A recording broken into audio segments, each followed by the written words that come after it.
how you doing? Welcome to SandCity Sports. Let's get it going. All right.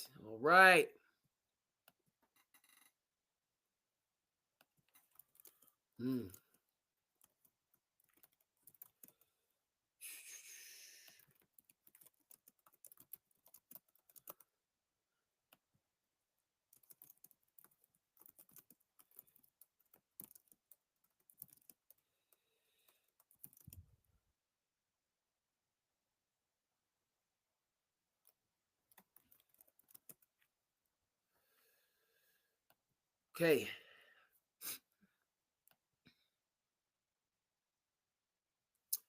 Facebook good. All right. IG. Wonderful. All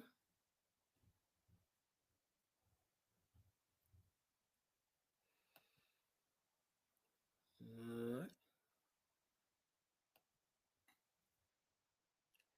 Phone is good.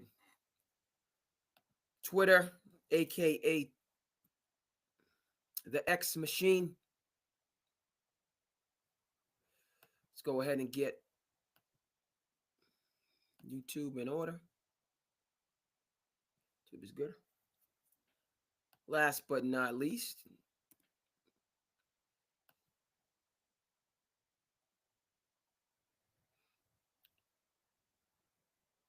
all right, we're good across the board. Friday, TGIF.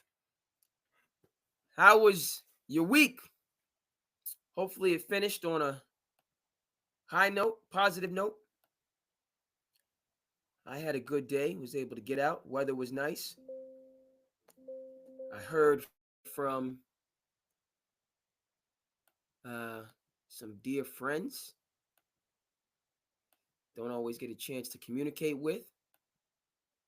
So that was awesome. Right? Talked to another buddy, who I'll be checking in with tomorrow. Have some good community events tomorrow that I'm looking forward to. Right? And so it's good. We got a lot of positive things going on. You understand? And with that, even when the chips are down, important to always take a step back and remember, what you have to be thankful for, right? That's Lou Gehrig. Today, I consider myself the luckiest man on the face of the earth. We got to take that step back at times. But you know what time it is. SandCity Sports to the business! I am your host, Kid Content, Arts Andre King. Thank you so much for tuning in to SandCity Sports. We're about to begin to bring you all of the sports and current events and stories that you need to know. Come on in, check in. Casa, Sukasa. Holla at your boy. Hey! And we got to run it back.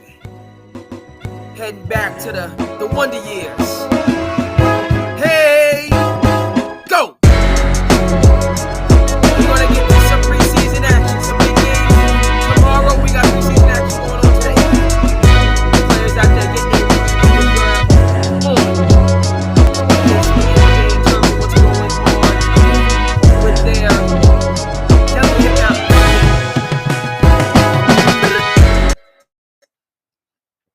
And so yeah, folks, we're going to get it moving and grooving. Okay? We got a few number of preseason games. Got the Titans and the Vikings winding down. Okay. Philly and the Jetropolitans. A lot of reporting per usual coming out of Big D. Dallas Cowboys, who I think are headed in the wrong direction. Ahead of the Atlanta Falcons, 24-13. I think the Falcons are headed in the right direction. KC laying hands on the Bears, 27-10. I know it's just a preseason. Okay, folks out there getting their reps. Okay, finalizing your roster, so on and forth. But hey, we got this weekend. Next weekend is Labor Day. And then the NFL season is going to be right back in the thick of things. Let me just go over here and get myself organized. See if I can catch any of this NFL action. I had to, how do we say, amend my relationship. I had to amend my relationship with cable and with Xfinity. I don't know if any of you guys out there have had this similar situation, which it was long overdue. Let's see what we got here. What's going on? No. Let's see if I can. Let me just do the search. Put the hold on. It's not the best way to start. Should have had this straightened out. Let's see if we can get some of the NFL action as my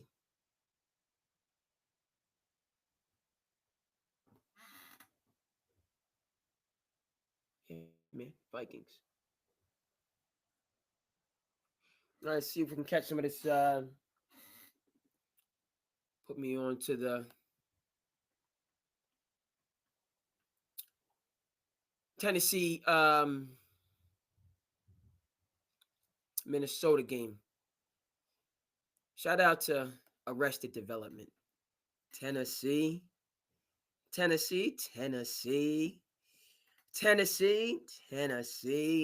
Oh, speaking about conscientious hip hop. Got that reminder. Arrested Development. I got to go ahead and find some of their songs, put it on my Spotify playlist to help me. You know what I mean? That just give me good perspective, good insight in terms of right civic engagement, activism, so on and forth. Okay. So the preseason games going on. We're going to start on the field. We're going to check in with the Cowboys up 24-13 vis-a-vis the Falcons. Okay. Both teams not even thinking about playing starters. Don't see Michael Penix getting any snaps. So really just working out the rotation. But let's begin, since we're talking about football, in the Lone Star State with Jerry Jones and Mr. Micah Parsons. Right, let's start here and work our way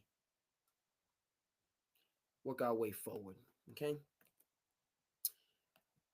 Dallas Cowboys, the gift that keeps on giving. Been hearing good reviews about the Netflix doc.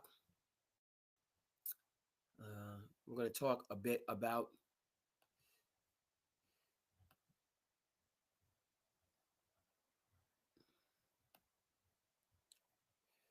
all right. That's not what I need.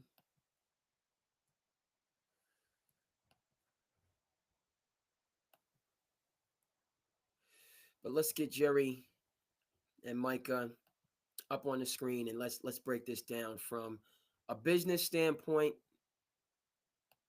Let's break it down from a social standpoint. And then let's talk about it from the football standpoint. Right, I thought. Hold on, here we go. Things good. Thank you so much.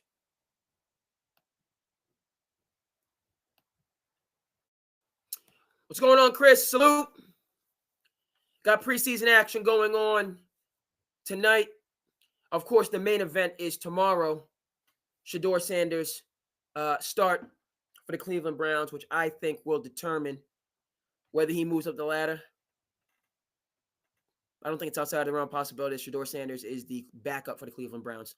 He goes out there with a clunker, never mind the subliminals from Dylan Gabriel and all these other things. He goes out there with a clunker. It might be time for waiver wire, for the waiver wire. Now people say, oh, no, it's not going to happen. Okay, fine. So you're going to keep 4 quarterbacks. Because if it's a clunker, and we are going to get specifically a Micah Parsons and Jerry Jones clunker, then he's not your third string quarterback. That's going to be Dylan Gabriel. So, do you need 4 quarterbacks? Do you need 5 quarterbacks? Right? Does it benefit Shedeur to be the third string quarterback rather than going to a team? My bro was on the pod recently. He talked about the Jets, which I think is outstanding. Okay. Eventually, Shedeur going to the Steelers, which could have happened. The Steelers passed on Shedeur, so that could have been, if they wanted Shedeur, they could have had Shedeur. They didn't go for him. And the Steelers are a team that I believe is going to be a force to be reckoned with this season. But that game's tomorrow. So tonight, okay, not necessarily the marquee preseason games, but every game matters. Every game is important. Dallas Cowboys winning their preseason game. But of course, that's not where the eyes are. That's not where the focus is. It's with, this situation. So let's talk about it from a business side. Really good point. Chris, per usual, adding that good context to the pod. I did see Michael Dickerson talking, and I find it to be valid. Michael Dickerson is somebody that so hold on, let's so we're gonna come back. Let me step my game up in terms of because Chris took us to something that we're gonna dive into, and then we're gonna come back. We're gonna come back to so let me just get this over here. Let's keep it a buck. Let's keep it a buck right now in terms of let me line this up. Let's get the graphic on the screen. Right? We'll talk about this because this is tying into other things that I need to get to today. We are going to talk, folks. And again, right, Chris is already, we're shifting the dialogue, but this is a conversation. So we'll check my people on Facebook. We'll check the people on the IG. Hope you're not out there doom scrolling. There's so much on IG. A lot of really good stuff. A lot of IG, it's hit and miss, but they hitting, I got a lot of clips that we're going to get to in the slice of life, but we don't want to doom scroll, death scroll, whatever you call it, because you can certainly go down. I find that more so on Twitter. There's just more, I find more madness on Twitter or X. Okay, yeah, X, Elon, man, but I say Twitter. But we're going to start with, Eric Dickerson speaking his piece, and he knows his business. Yes, sir. So we're gonna get that most certainly. We're gonna listen to it, and then we're gonna respond. So let's get that on the. Okay, it's over here. You can pause. You can pause. So let's get right into the thick of things. We ain't gonna beat around the bush. We're gonna get right to the thick of things. How's my production? Production is good? All right.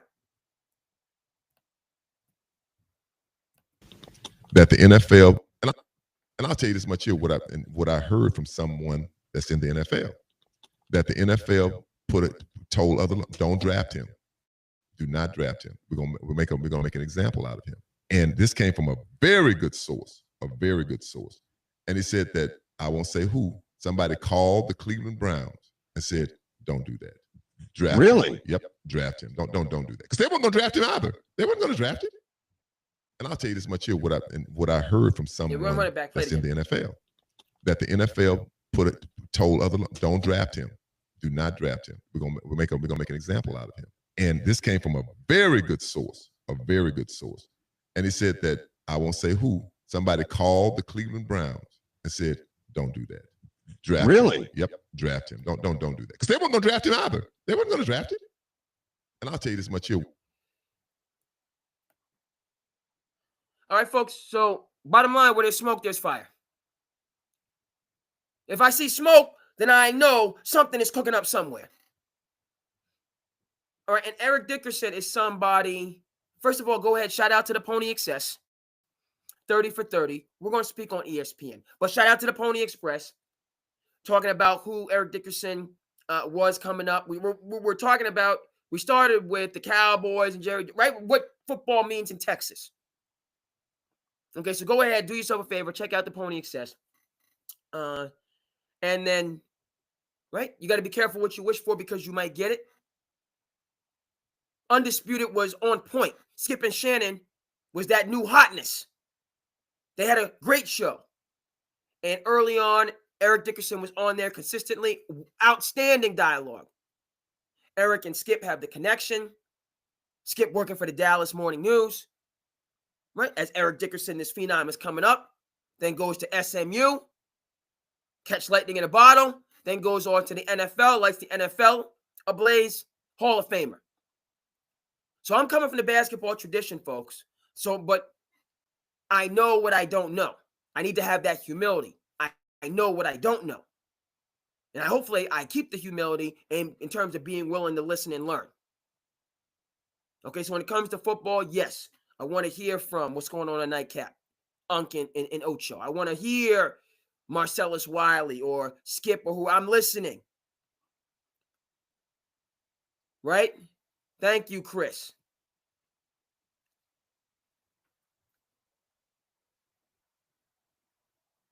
But where there's smoke, there's fire.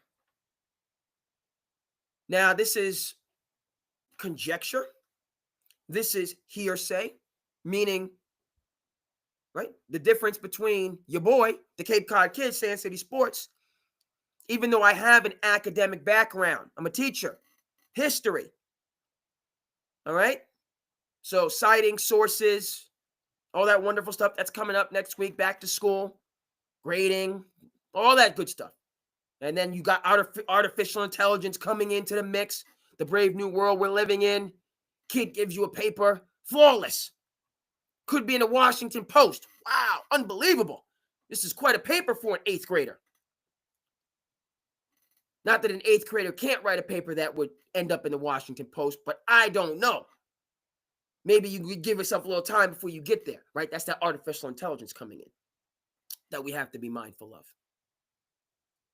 All right, so the point is, this is not an article in, the world's changing, right? Our sports we don't have, what's the sports publication?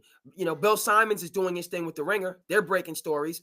Pablo Torre is doing his thing with Pablo Finds Out. Yes, we are going to get to what's been going on about gambling. Malik Beasley, acquitted. We're going to talk a little bit about that. That's Pablo Torre. Never mind him being an Ivy Leaguer, Harvard man, all the rest of that stuff. He does good work, good dude.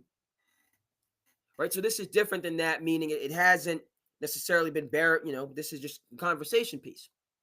But I'm thankful that I kept saying Michael. Eric. I get Michael Dyson is a political commentator who I follow, does a great job. Written a number of books. Eric Dickerson, let's get it right. He's kind of putting this out there, right? And the shield is going to remain the shield, right? The NFL, and this is tied right into what we'll talk about with Jerry Jones. Roger Goodell likes this. It's tantalizing. It's sensational. We're talking about it. It draws you in. It has a kernel of truth with it. But what do we learn from training day, folks? Among other things, what did we learn from Detective Alonzo Harris? It's not what you know, it's what you can prove. We got that on our training day. Shout out to Antoine Fuqua. By the way, I was doing my Amazon Prime. I told y'all, check out Brooklyn's Finest. If you need, right? We love to hear the story how the thug live and worry. They duck down in hard car seats. Heat's mandatory. Know what I mean? If you need that good urban gritty, that's that Nas. That's that It Was Written. That doom, doom, doom, doom, doom, doom. Right? That It Was Written Nas. He followed up Illmatic, which many people believe. See, I'm not my cousin. That's my cousin. We call him the Haitian Sensation. My man Whispers. My cousin Ray Sean. He's the lyricist, artist. he can really get deep into the. I'm more. I wasn't really. I just know I like the tune. I like the music, and I like something I can move around to. I wasn't always understanding, making the connections with the lyrics. I wasn't. We'll talk a little bit more about it because I was thinking on it because I'm getting a little bit older, right? And now I think back, first of all, I should have embraced my inner nerd back then. I should have just nerded out, wanted to be cool, wanted to be the guy. Right? That's that. We all want to be the guy. We don't want what comes with being the guy, but we want to be the guy. That was me. I should have just been, it takes time for things to, you get older, you see, it takes time for things to hash themselves out. It takes time. But I wanted to be, and that's nothing wrong with that. Nothing wrong with Kevin Arnold going after Winnie Cooper. Nothing wrong with that. Nothing wrong with that. But I could have taken a step back from chasing the popularity and just hit the books, gotten some of that lonely time. I should have gotten to my Mark Zuckerberg time, right? Because that's why we have Mark Zuckerberg, second, third richest man in the world, building himself a metropolis over there in Hawaii, right?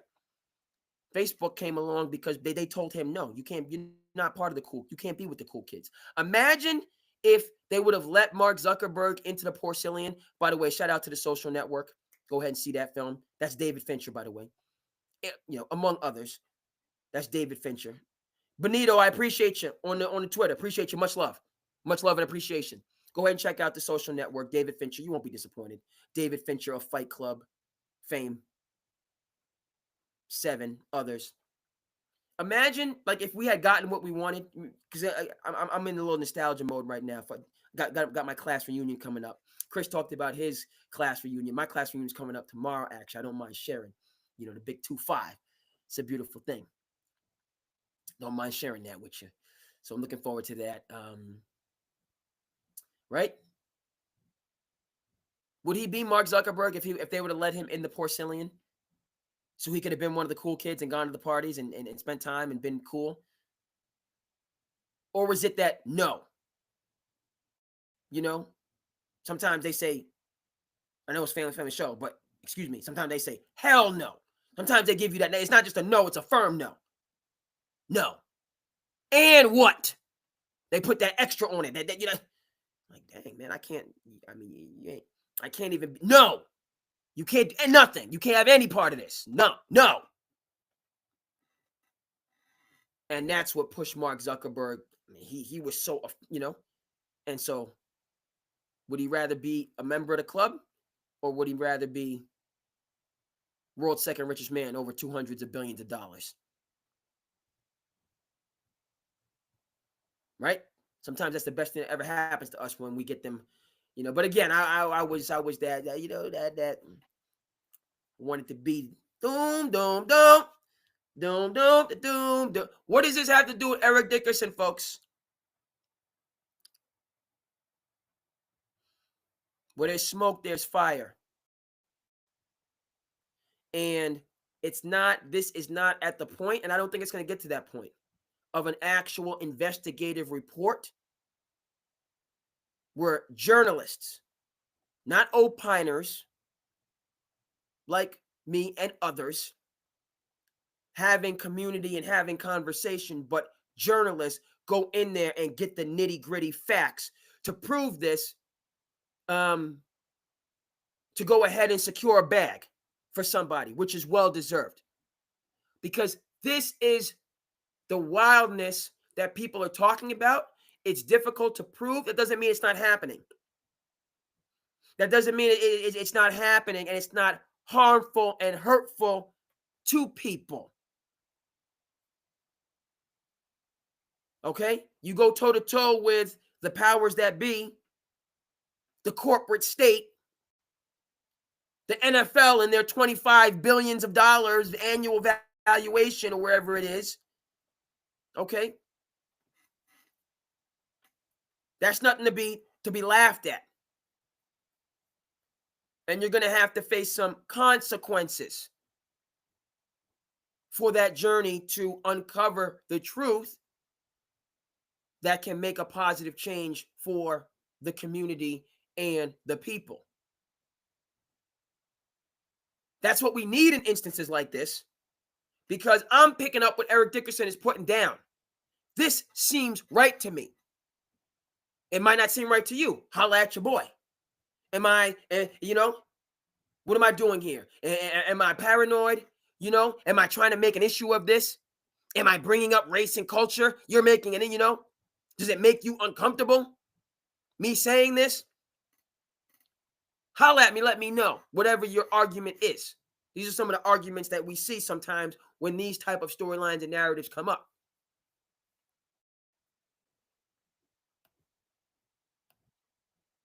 Right. It took some time. Right? Been some years. John Gruden, who's a good football coach, who got a bag from the Raiders. John Gruden would have been a good football coach with the Raiders. They had to give up some draft capital because of what they said in the press conference, remember? Well, we knew that John Gruden was our guy from day one. People caught on to that and said, oh, you knew? So that meant all those Rooney Rule interviews were for show. I didn't have a problem with those comments on the face of it because I think John Gruden's a good coach that can help an organization. I also don't have a problem with the Raiders being docked draft picks for not going through the process and really, right? Two things can be true. Was John Gruden the best coach for the Raiders? To me, I'd never have a problem with it.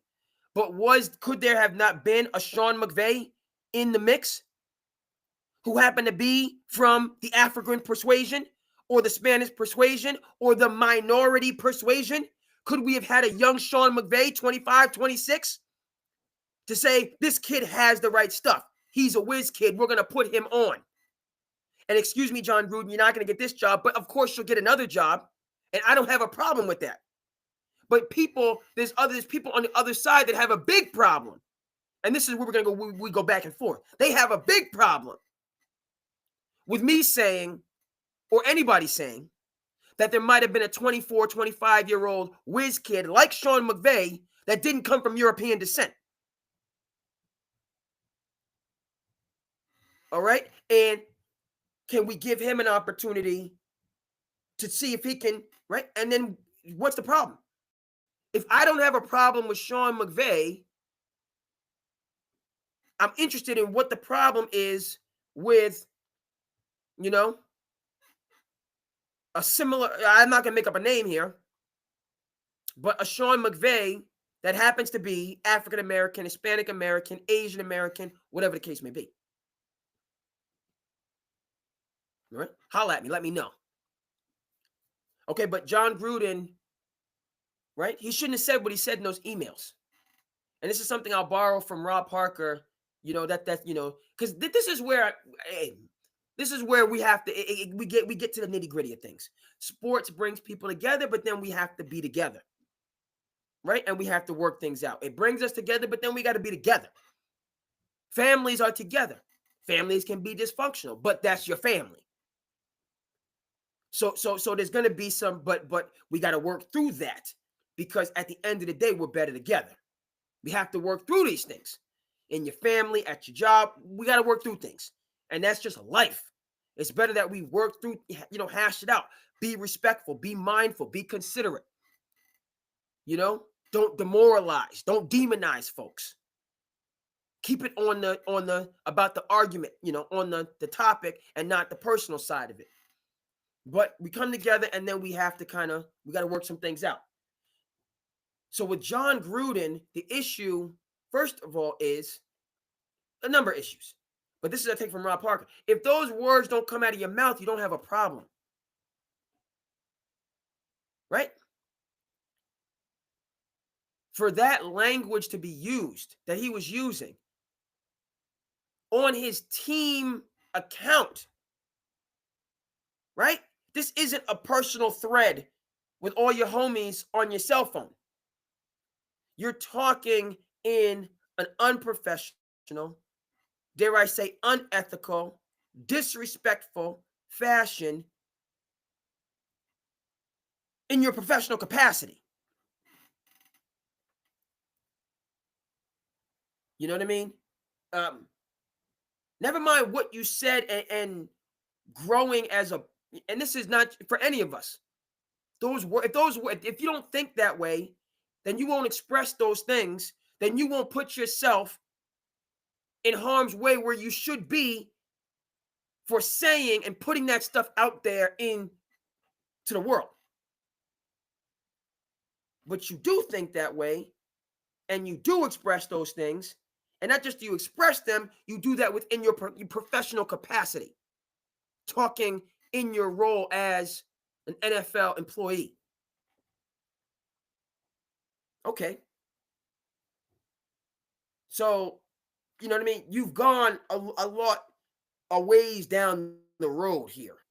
This isn't just a bad day. This isn't just an off thought. This isn't just something that you were exposed to as a child and you have this way of seeing the world, but you're putting this stuff out there in your capacity, your professional capacity, not your personal capacity, your professional capacity. So now you're talking about problems, John Gruden. Did these, you got problems. You're going to have problems, and you should have problems in your professional life, because all those things are absolutely unprofessional, ethical, respectful, on a lot of things. So you're going to have problems, and you should have problems. And it'd be the same if this was somebody that was saying things against those of European descent. You should have problems if this is how you're conducting yourself.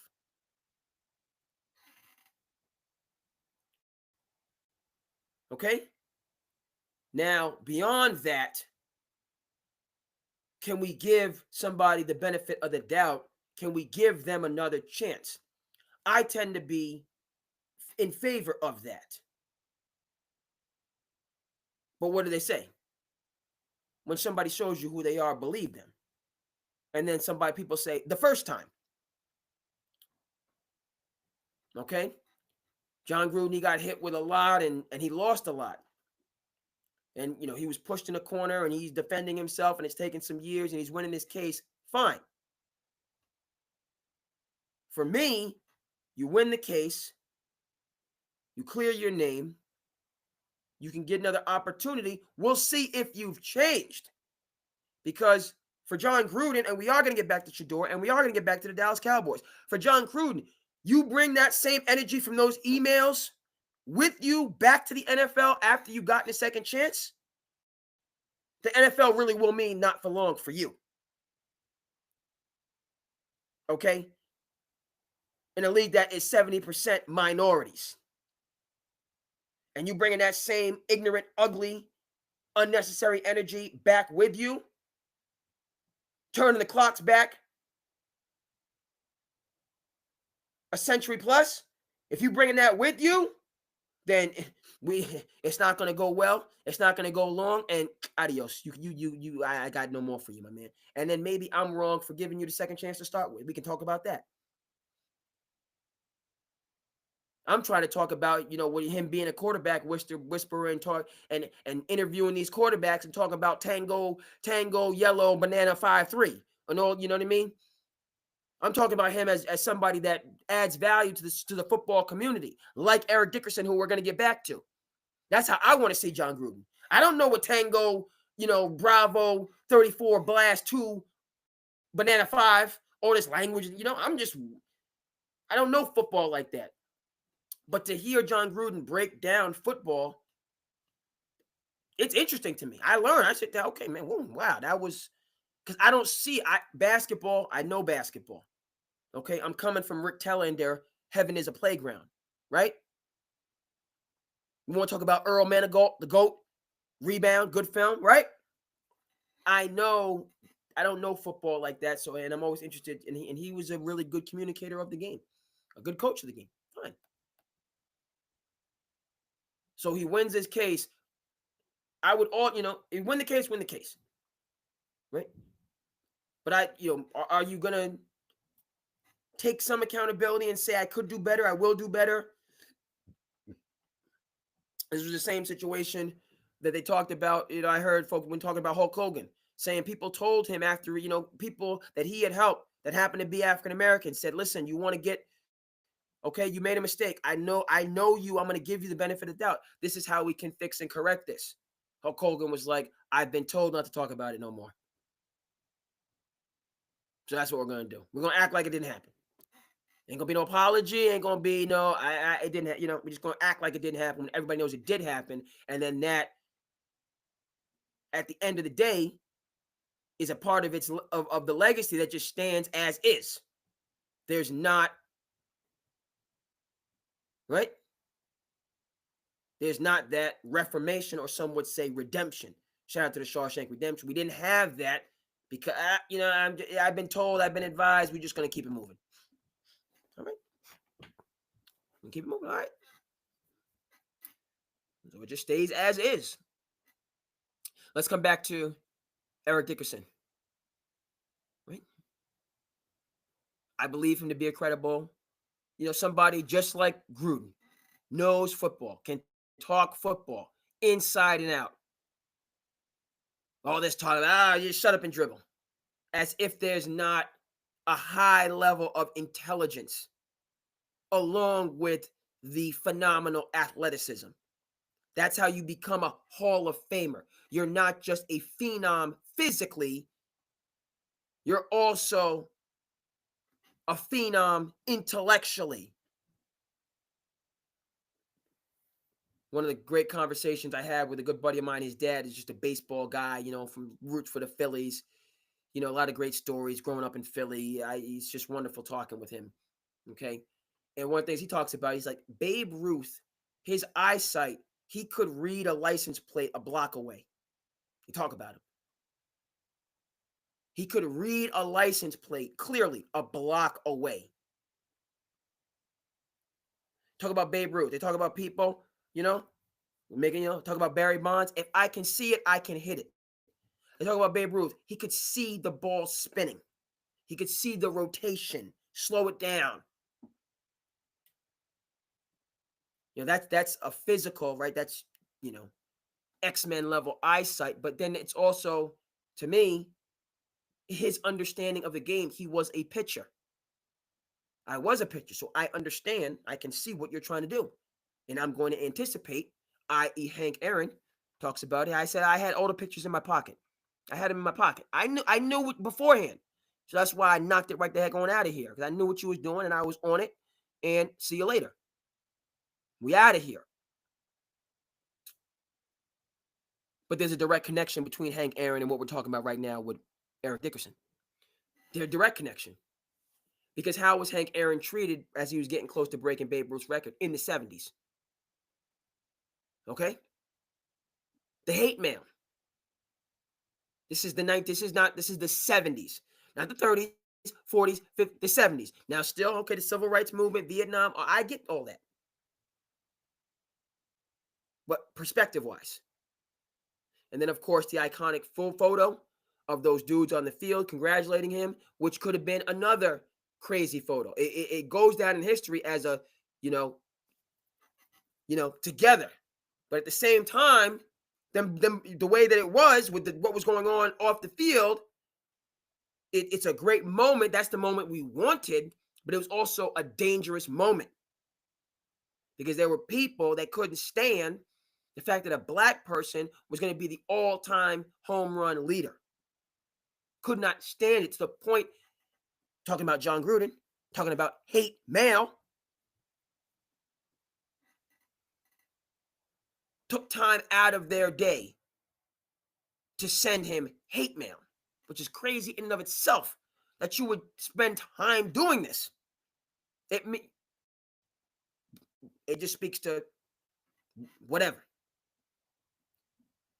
Okay, and he kept that, and he should have kept it because it's an important part of the story. Had those same people said, you know what, this is great, this is a huge record. You are the man to break the record. You've earned this. We support you. It could have been on the other side in terms of bringing us together in transcendence. It could have been a healing, transcendent moment if those same people that took all that time to write that hate mail had said, you earned this. Meritocracy, we support you. It would have unified us as a people, as a country, to get some things done. It would have inspired people. Do we have to believe in everything and vote for the same people and go to the same? No, we don't. But we can firmly agree on this and get a lot of other stuff done. We don't have to be the same. One of the great pieces of advice I got. You don't have to like me, but you will respect me. Don't have to like me, but you will respect me. I'm going to respect you, and you're going to respect me. I mean, keep it at that. We don't have to become friends. Don't have to. It would be great if we could. Friendships are hard. They're also wonderful. They're hard. They're wonderful. We might not get there. But you're going to respect me. And I'm going to respect you. We're going to get there. And that's what this is about with Shedeur. Eric Dickerson, I believe he's talking it. You know, I'm not, you know, he's not a conspiracy theorist or out there. You know what I mean? Eric, he's lived it, by the way, talking about Eric Dickerson. He said he go ahead, watch the Pony Excess. He said he was not going to go to Texas. That's my choice. Thank you so much. Texas, I respect you. You know, you're offering me a lot. I think I'm going to go elsewhere. You know what they told him? This is just one part of the, and it's right in line with this. Right? Because they offered him the carrot first. They, you know, we'll give you the carrot. You know, come on in. We're going to have a nice day. You know, we're going to be, you know what I mean? Going to be, hey, so my boy, what's up? They give you the carrot first. They give you the, you know, which is always, you know, right? People offer you that carrot first, you know, okay, you giving me, but are you giving me, you know, but maybe it was, right? Because that's the whole, the other part of it is the NIL side of it. You was offering a carrot, but this wasn't real NIL carrots. But it was still a lot of money, hundreds of thousands of dollars. Turns out his worth, Arch Manning's worth, right? If we're talking about Texas, we're talking about the best high school player in Texas. The worth is actually not in the hundreds of thousands, which is a lot of money, but the actual worth is in the millions. But it's still 100,000. You know, he's still, right? Pre-NIL versus the post-NIL era. So they offered him a good deal. He said, thank you, but no thank you. It's not for me. People at Texas said, we will make sure, if you don't take this deal, we're going to make sure that you don't work in this state once you finish playing football. Go ahead and watch the Pony Excess if you think I'm talking out of school right now. Go ahead and watch it. If you think the Cape Cod kid is out of bounds, out of school, but it hasn't been refuted. They said, you don't come, you're not taking this carrot? Feel this stick, my boy. You're going to feel this. No. We Texas. We got connections beyond on connections. We letting everybody know. He might be good on the field, and he can't rock with us. You're not one of us. You can't rock with us. He said, okay. You want to take it to that level now. And what are we talking about here, folks? Does it sound familiar? Does it sound familiar? The same thing that he's talking about with Shedeur Sanders. Exact same thing. Okay, that pushed him to SMU, and they beat the brakes off of Texas. Because everybody they love, you know, okay, Texas, you're okay, fine. You know, turn people against you. We're going to see you on the field. We got something for you on the field. If that's how you want to take it. Yeah, I get it. It's a big, you ain't have to take it that far. You ain't have to take it there. You took it there. I got something now. Okay. We're going to get you on the field. And, you know, when we have these events, I'm going to respect you, but we ain't going to do too much talking outside of that. Outside of hello and goodbye, we ain't going to have much to say, my friend. If you want to take it to that level, because I can't work. Come on now. Right? Shout out to again. We're gonna talk. I got something I need to say about ESPN. Have to be said about Spike Lee and the Kaepernick film. Have to be said. Has to be spoken on. Has to. Okay. Or ESPN 30 for 30. All love. 30 for 30 sponsors. The Martha's Vineyard Film Festival. It's a beautiful thing. But we're going to talk about this Colin Kaepernick, Spike Lee situation with ESPN. We're going to talk about it. Back to this and Shedeur. Yeah. Is it proven? Is it a fact? No. Right? But I'm seeing a lot of smoke. A lot of smoke around here. And it's the world that we live in, right?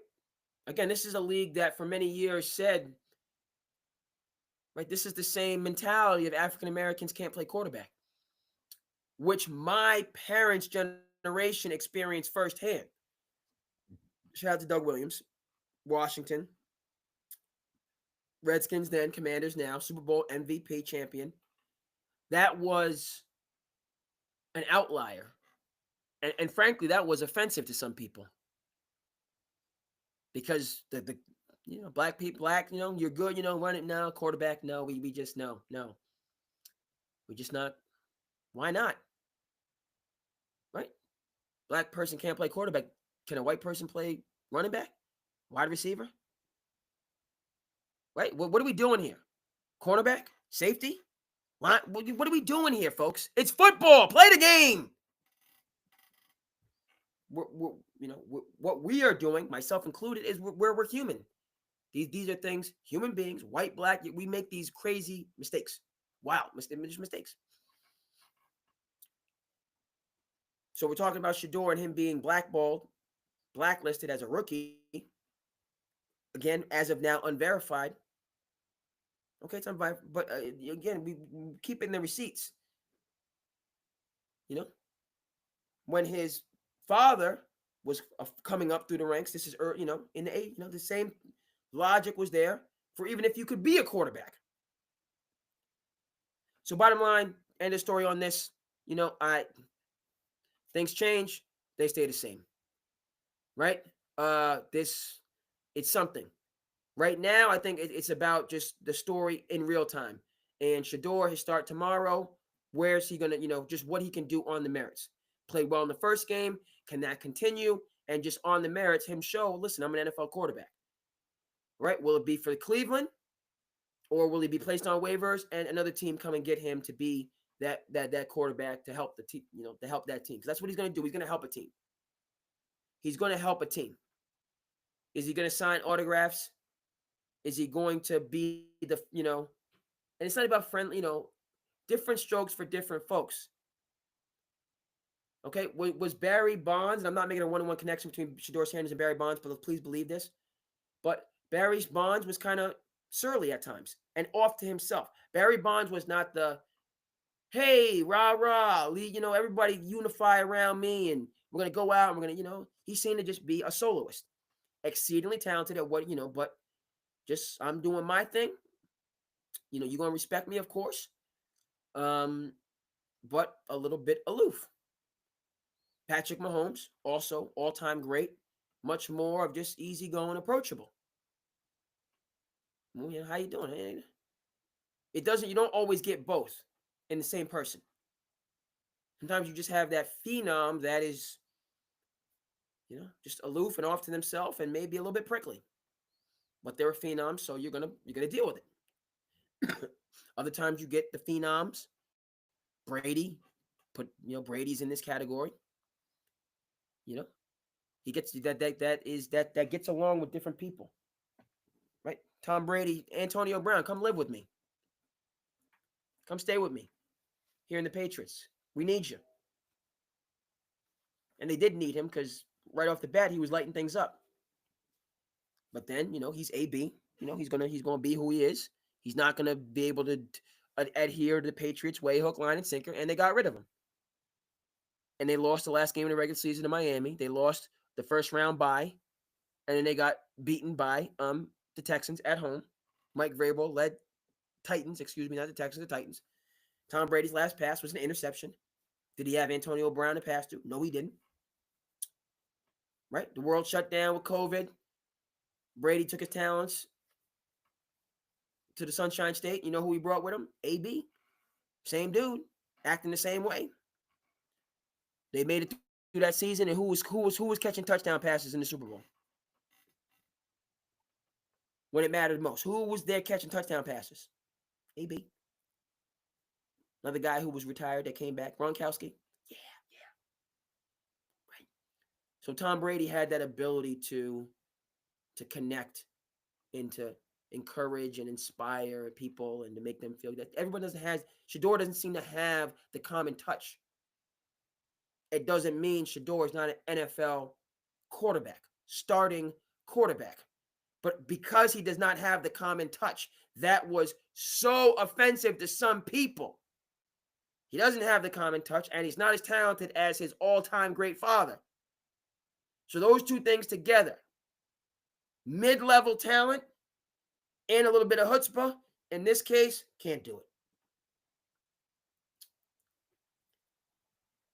Honestly, it's kind of bonkers.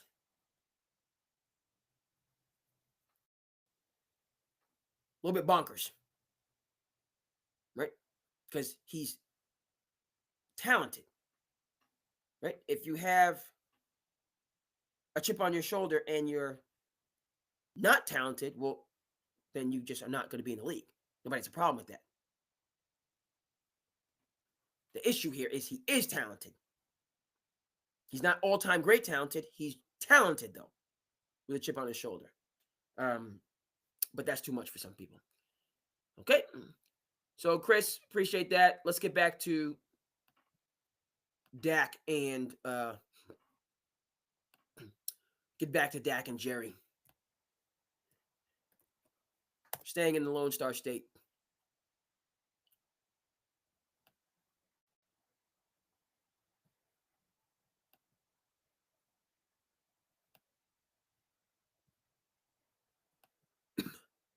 Pause this over here. It's good. Okay, let's take a look at this business-wise, community-wise, football-wise. Essentially in reverse order. Okay? Better, it should be football-wise. Well, yeah, I mean, hold on. I don't know if that's the reverse order because obviously you got to worry about the bottom line, but we're going to go business, community, football. This is great for business. Jerry's the maestro, and this is a part of his magic in terms of the Dallas Cowboys being the most profitable franchise on the face of the planet. Okay, all day, every day show.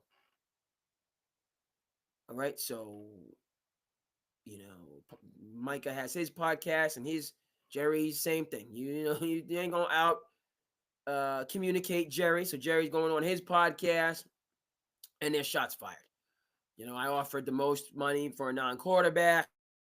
Okay, take that offer and you can put it where the sun don't shine. They out here firing shots. Is this unifying the Cowboys team? Is it helping their locker room? Is it creating a culture and a sense, that, they could do something, right? Probably not. Does that mean that that's not taking? We don't know if it's taking place or it's not taking place. We do know that this is what they're known for. And the NFL, the ultimate team sport, where they don't, where a quarterback cannot be picked up by a team because they're a quote-unquote distraction. We don't want this quote-unquote distraction. Tim Tebow could have helped teams, but it would have been a quote-unquote distraction. So we're not going to have somebody on the team who could help the team because of their outsized media footprint. This takes place in football. I don't agree with it. If they're going to help the team, and Jerry doesn't agree with it also, by the way, and he's laughing all the way to the bank. But I bring that up to say you could have a happy medium. Yes, there could be a balancing. Okay? The scales of justice, Lady Justice, blind, balanced, fair. Meaning, yeah, there's going to be some talk and speculation. I'm talking about Tebow now and all that's, but, which, by the way, helps your bottom line because people are paying attention to your team. But we have a strong enough culture, i.e. the Kansas City Chiefs, Patrick Mahomes being on a Netflix special, Travis Kelce having one of the largest platforms in all sports media, okay? But we won 15 games out of 16, or 16 out of 17, whatever the case may be. Yeah, so folks are doing other things, and there's other, but at the end of the day, as they say, shout out to Freddie and Harry, we're going to keep the main thing. Yeah. So two things can be true. And football teams seem to shy away from that. Jerry Jones dives, headlong into that. My point is I'm not sure if, along with all the drama, there are those fundamental things, those pillars being, put down into the ground and the silt, Shout out to Ken Burns in the Brooklyn Bridge series. It's wild. Not only, you see some of these projects taking place in these countries about, obviously everything, faster and faster and faster, but countries are building subway, like long-range subways underground. Or no. Was it, they built the subway, I believe this was in China, but the subway spanning miles was in a cocoon or whatever. So you don't have the wind resistance, so it can go like, blazing speeds. Right. My point being, okay, you got to balance this out. Okay, you with the wind resistance, so we're going to do the extra to, but now we can go in that supersonic speed. This to me looks like lottery on 3. Okay, you're already in the same division as defending Super Bowl champions and a team that made it to the two teams that made it to the NFC title game. Eagles and Commanders. So that's your division. Giants, everybody's about to be fired. So they over there wanting to take a tough line and Saquon Barkley, we ain't picking up what you're putting down. And they want to do, and Danny Dimes, wanted to start a job with the club, but they, don't know who they are. And Dable came in there with all the spit and vinegar coming from Buffalo, and first year worked, and then they're just, people are, because Jerry's not going to fire people if you kiss the ring. That's the bottom line in Jerry world. In Dallas, you kiss the ring, you can stay. Okay. Right. You can be middle of the road, 500, but if you are good operating in this soap opera, that's the Dallas Cowboys.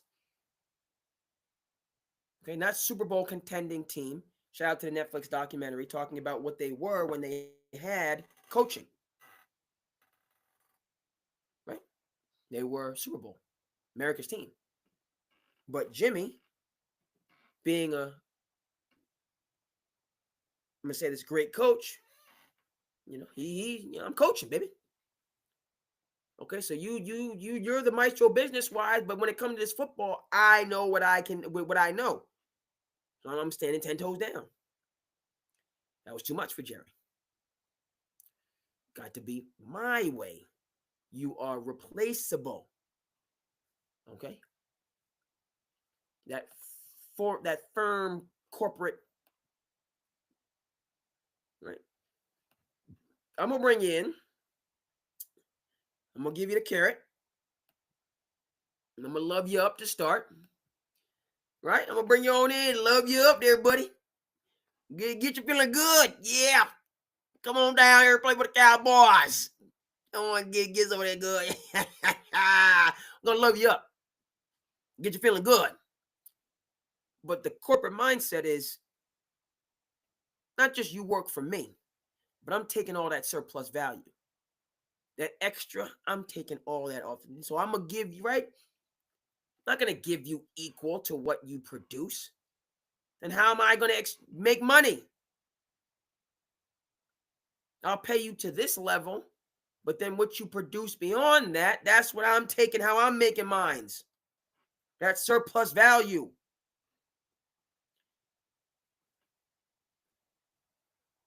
That's what I'm really interested at the end of the day, more so than getting it right.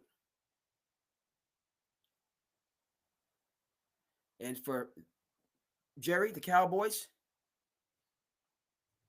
the surplus value from all the drama, nonstop drama, and the mythology surrounding the team, a team that wins nothing, but retains the mythology. I don't understand it.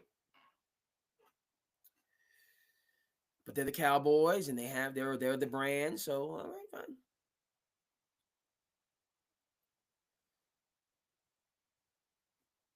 End of the day on this, Micah's going to get all his money eventually. Will he? Is it so? Does he really want out?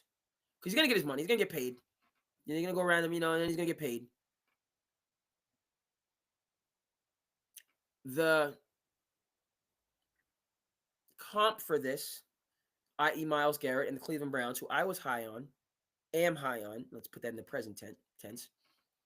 After it was broken down further, it appears the Cleveland Browns have some holes in their roster beyond the quarterback.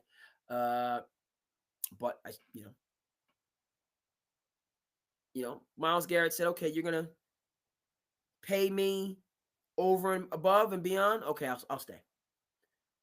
Are we anywhere near a Super Bowl? No, but I'm gonna stay because I got my money and then some. My world is good, so I'm good. So Micah's gonna have to. Eventually, he's gonna get the deal that he wants." And would all of this back and forth, is it really that angering and offensive to him that he would up and leave the Cow? I think that still remains to be seen.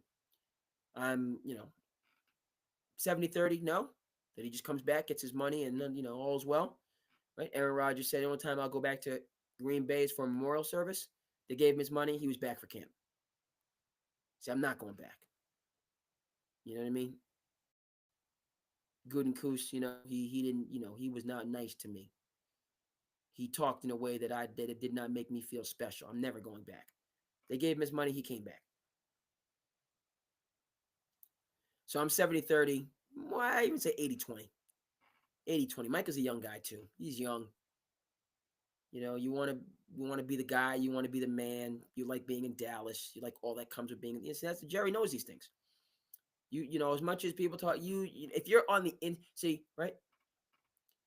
For Joe Schmo, somebody that's just a guy doing his pod out here, I don't like this, I don't like that, I don't like the third.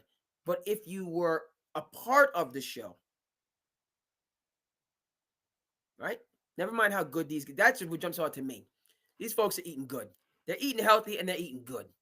I know you burn a lot of calories, but when they show the buffets for all these, I'm like, man, I need to be a pro athlete just for the buffet. I mean, y'all got Chipotle on deck all the time, man. It's crazy. They got Chipotle, Olive Garden. That's just on deck. I suppose if you're in, if you do film, that's the way it is because they have the caterers. It's all, part of the budget. So you eating good all day, every day. Which for me, I mean, because, skinnier, but, I ain't going to stop with that just one plate. But then the thing that comes with it is why I have to watch myself, why I can't ever go to the buffet until the day is done. Because your boy I get that itis quick. So I start the day. Let's go. Hey, we in this. But once I get my 2-3 plates, hey, I'm done. You go count. I need like an hour. I'm not young. I'm getting a little bit older too, so can't just do the hour nap. Got to be an hour and a half now. Got to be an hour and a half, leaning 2. I got that good. And especially with Olive Garden, I'm getting my breadsticks too. You ain't just gonna give me these delicious breadsticks and no. I'm doing my shrimp, my shrimp Alfredo, okay? Or I'm doing my bolognese with the angel hair. You know, big bowl. I'm doing the big bowl, but I'm also getting them breadsticks. I'm getting them too. I'm getting me 3, 4, 5 of them breadsticks as well, and I got to have my salad. You know, that's the healthy part. I get my salad, you know, the greens in me, but I'm so after that, I say, man, I need. Woo! I was ready to work, but now I need 2-3 hours. I got to rest and get the energy level back. So that would be. I would have to wait till the practice or my shots, my scenes, if I do ever break through in Hollywood to become a superstar.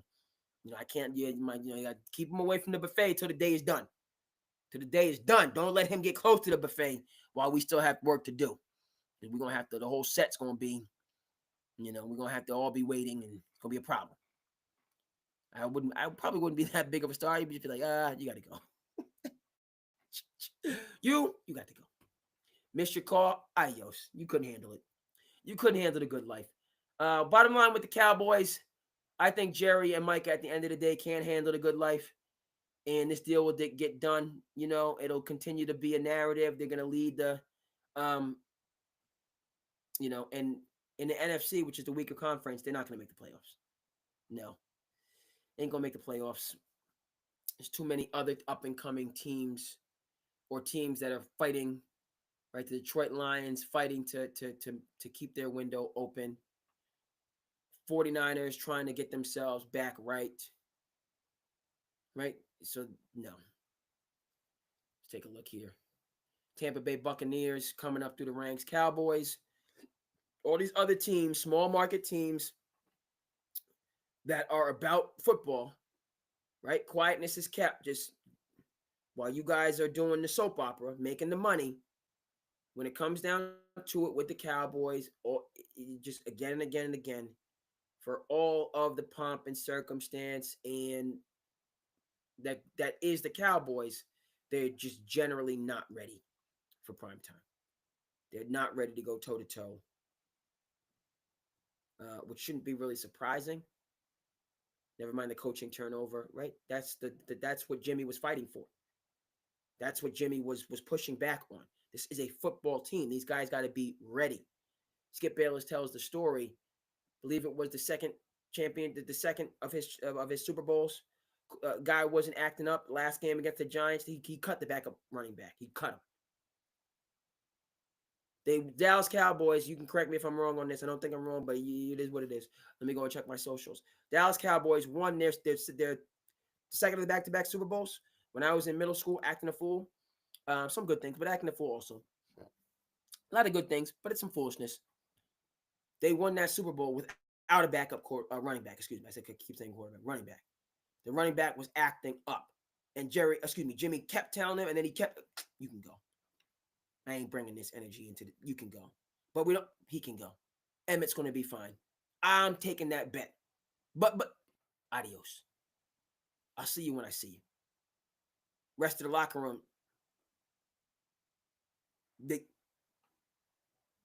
As Uncle Shannon say, that Jimmy was out there cutting the fat. Jimmy gonna cut the fat.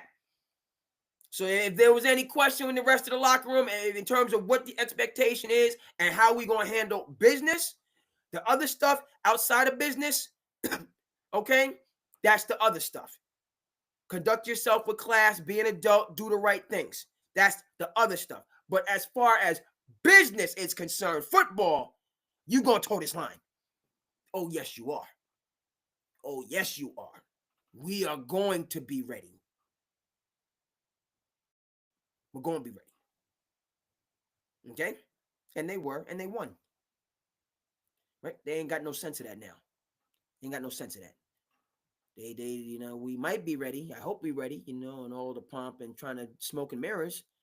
But once it come down to it all, this is the Dallas Cowboys mythology.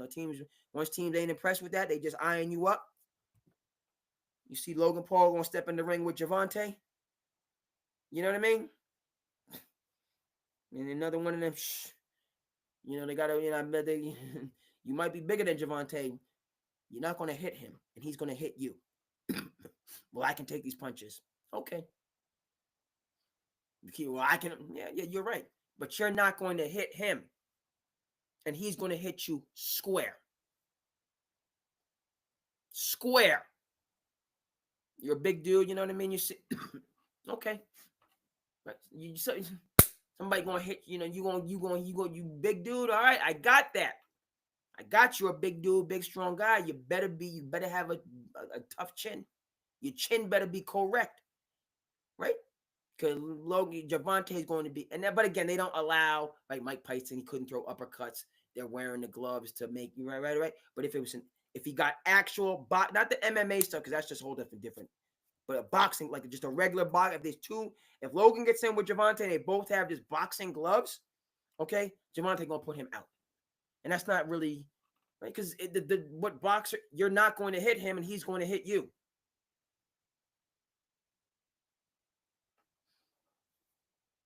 And keep hitting him. Right? Cowboys keep taking them shots. My college professor used to say, they call him Kid Canvas. Call him Kid Canvas. Because that's where you end up.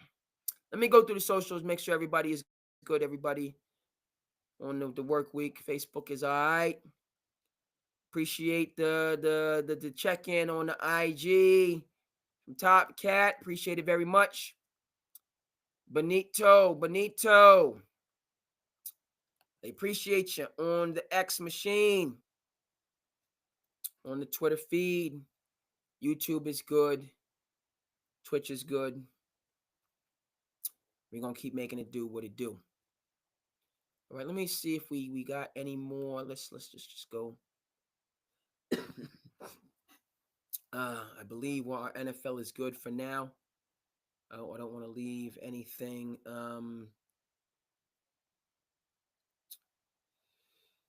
Right.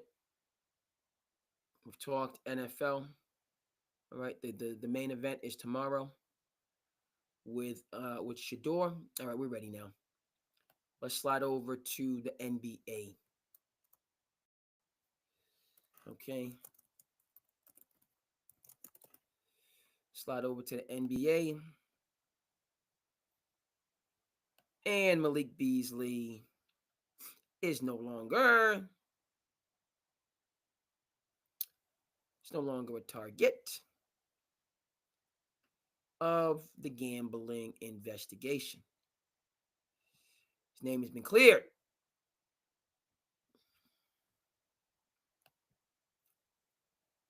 Let's go ahead and take a look. What's going on, Chris? Yep. Yes, sir. Yes, sir. Man is innocent until proven guilty. Innocent until proven guilty. Go ahead and check out that Law and Order, man. My buddy put me on to the Law and Order, the Homicide: Life on the Street, which was a forerunner to The Wire. That I wasn't. I respect Law and Order. You know what I mean? Dun, dun, dun, dun, dun, dun. Dun, dun.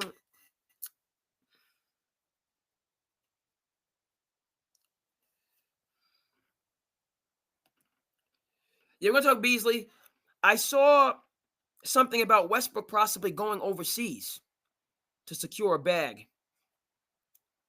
Let me go ahead and verify that. But last I saw, the numbers were kind of wild.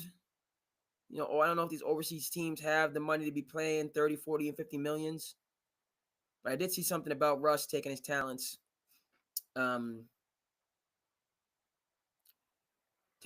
Overseas. But in terms of Malik Beasley, no longer a target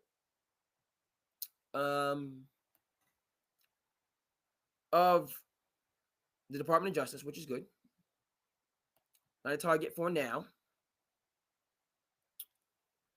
But what is this intimate?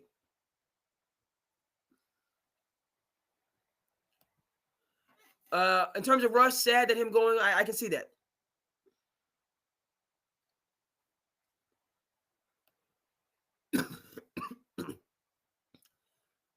Thanks, Chris. That was NBA Centel. Fake post. So I gotta step my game up. NBA Centel's got me a couple times. So yeah, Russ is an NBA player. He'll find a team. He's been helping teams. Right? Been seeing some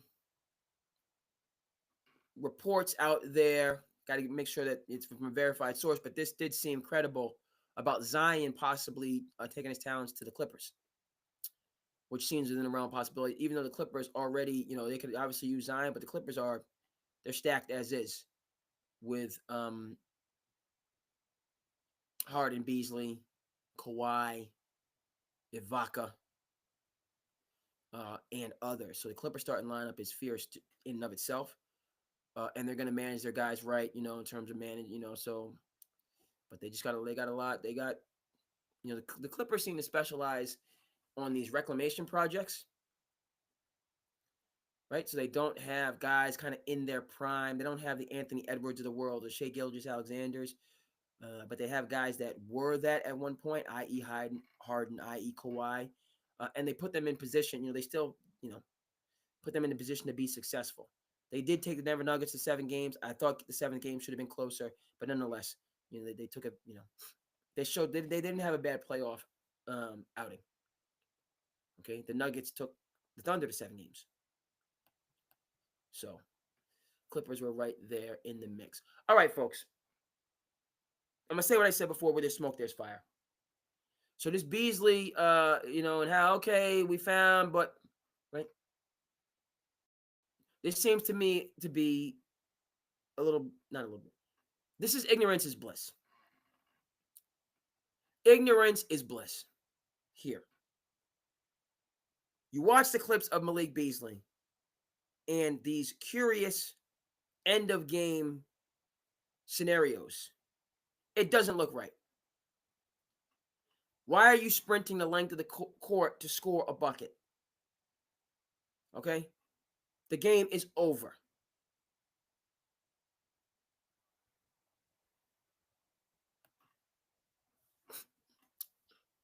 Once again, Chris, we will discuss. We'll discuss JB.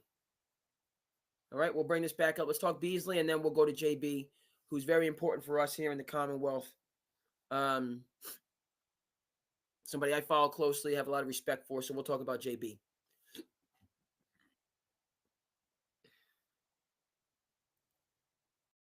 All right, so there's not enough to proceed as is.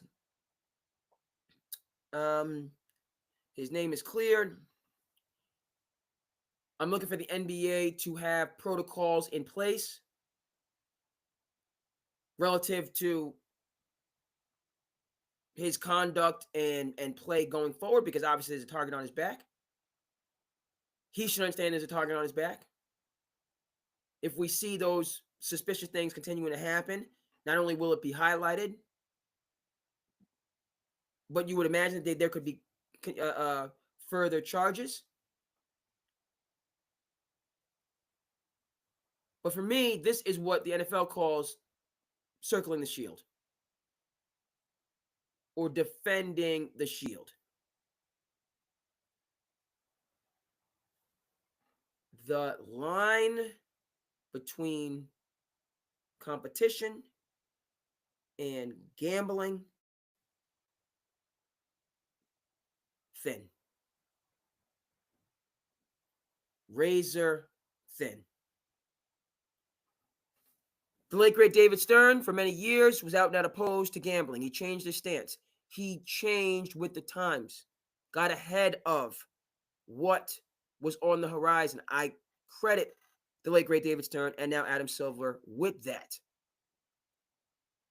Once the horse is out of the barn, conducting yourself as if all of your animals, I'm going to say animals, okay, were on the homestead, makes no sense. After the livestock have gotten out to run free. Dare I say wild. And so fantasy or gaming, however you want to call it, is what powers professional sports. Okay? Check out Silly Little Game, ESPN 30 for 30 Classic. Talk about how we arrived at fantasy sports. And those individuals do belong in the Baseball Hall of Fame. for their content. They belong in the Hall of Fame just for every sport. The individuals that created fantasy sports, originally rotisserie baseball, belong in the NFL Hall of Fame. Yes, they do. The MLB Hall of Fame, the NBA, there should be a place for them in every single Hall of Fame, not just baseball. Oh, yeah. Oh, yeah. DraftKings, FanDuel, whether you're on the Yahoo app, ESPN app, whether you participate with Caesar Sportsbook or whatever, right? Gambling is no panacea. It does not solve all society's problems. It will not fund every single initiative in your area. And no, it's a double-edged sword. It's Pandora's box.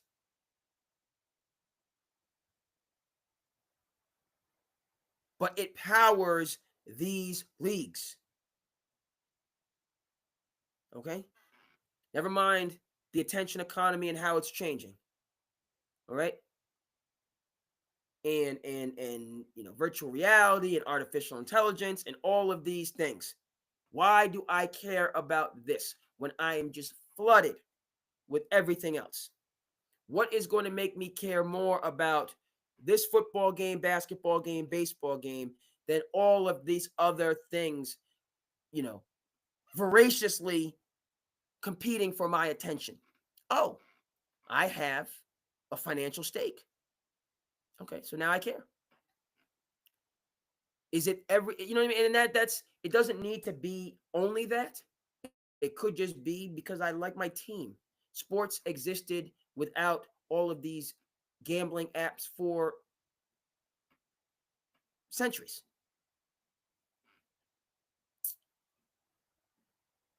Okay, but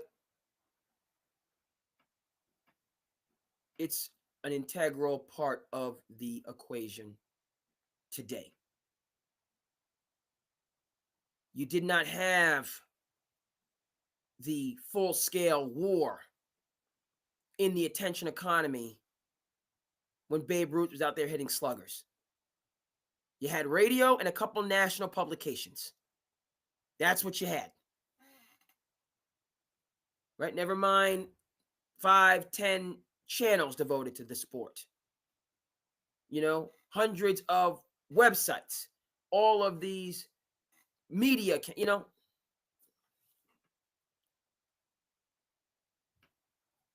So back to Malik Beasley and how these leagues protect the integrity of their sports.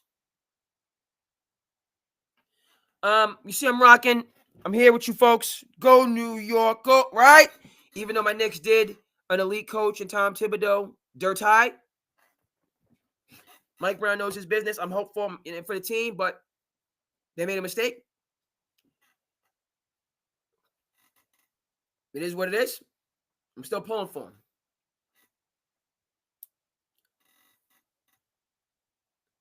Folks, what happens, I stood up, I did my New York. Shout out to Nicholas Pileggi. That's the individual that wrote the book, the film Casino. Martin Scorsese, Robert De Niro, Joe Pesci, Sharon Stone, based on. Well done film. But to make it clear, right? That's the secret about Las Vegas. We're the only winners. Y'all ain't winners. We're the only winners here. Go to the casino, right? They have no windows for a reason. They pump in that oxygen for a reason. Free beverages while you're gaming for a reason, right? Because they know once you walk in the door, 20 cents of every dollar belongs to us. You walked in, 20 cents because you walked in. Now, there's reports about, recession, people not going, I've seen that on social media, so on and forth. Maybe you've seen the same thing about people not vacationing as much, not going to these resorts. And, there's some concern. But if you do go, when you get there, after you walk in the door, 20 cents of every single dollar that you have belongs now to the casino. You gave them 20% of your earnings. You handed that over. Right? And then the longer you stay with the no windows, extra oxygen, free beverages, all types of great restaurants, plenty of entertainment, the longer you stay, the more they're getting. It's wild when you go to these casinos, they're sociological wonders. They have penny slots. Pennies. Which I thought I was flabbergasted. Pennies. Which means we're taking everything. The change in your pocket, sit your behind back down. We need that too. We're taking everything. You want to just, right? Because you get in the, you lose. I got to make it up now, which that you're on the slippery slope. You're on the slippery slope now. Once you get that mentality, gotta get, we got you. Because, you know. Remember an individual on David Chang's podcast, which I listened to for a time. I've gotten away from. I need to get back to it. But I remember an individual on his podcast that was, a professional gambler. And so much so that, and this is what we're going to get to with Malik Beasley and this whole conversation with the sport leagues need to have in place, whether they do have this. Okay, we'll get to this. My point. He's a professional gambler, and he said, he wasn't necessarily a mathematician.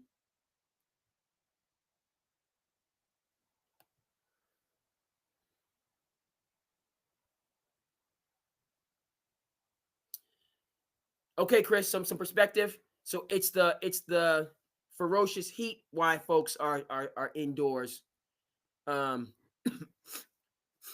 people just running for the hills. Okay, so if they did the same filming at night, it'd be a different environment. That's helpful perspective. Helpful perspective right there. So all those clips that I'm saying, it was during the day. Well, people from, I'm not risking going outside. 118 degree heat. Are you kidding me? I'm finding some shade to park my car, and I'm sitting in, the AC. Maybe I'll take a dip in the pool, sprint right back into the AC. I'll see you when the sun goes down. All right, that makes sense. Perspective on gambling. This gentleman on David Chang's podcast, he said, listen, I'm not a mathematician, didn't go to MIT, so on and forth. I forget the game. He just knew the game, roulette, whatever the game was. But he said what the trick for him was, and he had somebody go with him. He had a number that he was going to reach. Once he reached that number, I'm out. I'm leaving. And the person was there with him because you want to stay, because you're hot. But that's not how we're doing this. And so he would get to that, whatever the number was, 100,000, 500,000, 1 million. And as soon as he hit that number, I'm gone. Adios. No, I ain't. No. Because he understood the longer I stay, I'm just going to give it right back to you. So I'm not doing that. And that's how he, quote unquote, beat the casino. It's fascinating to hear him talk.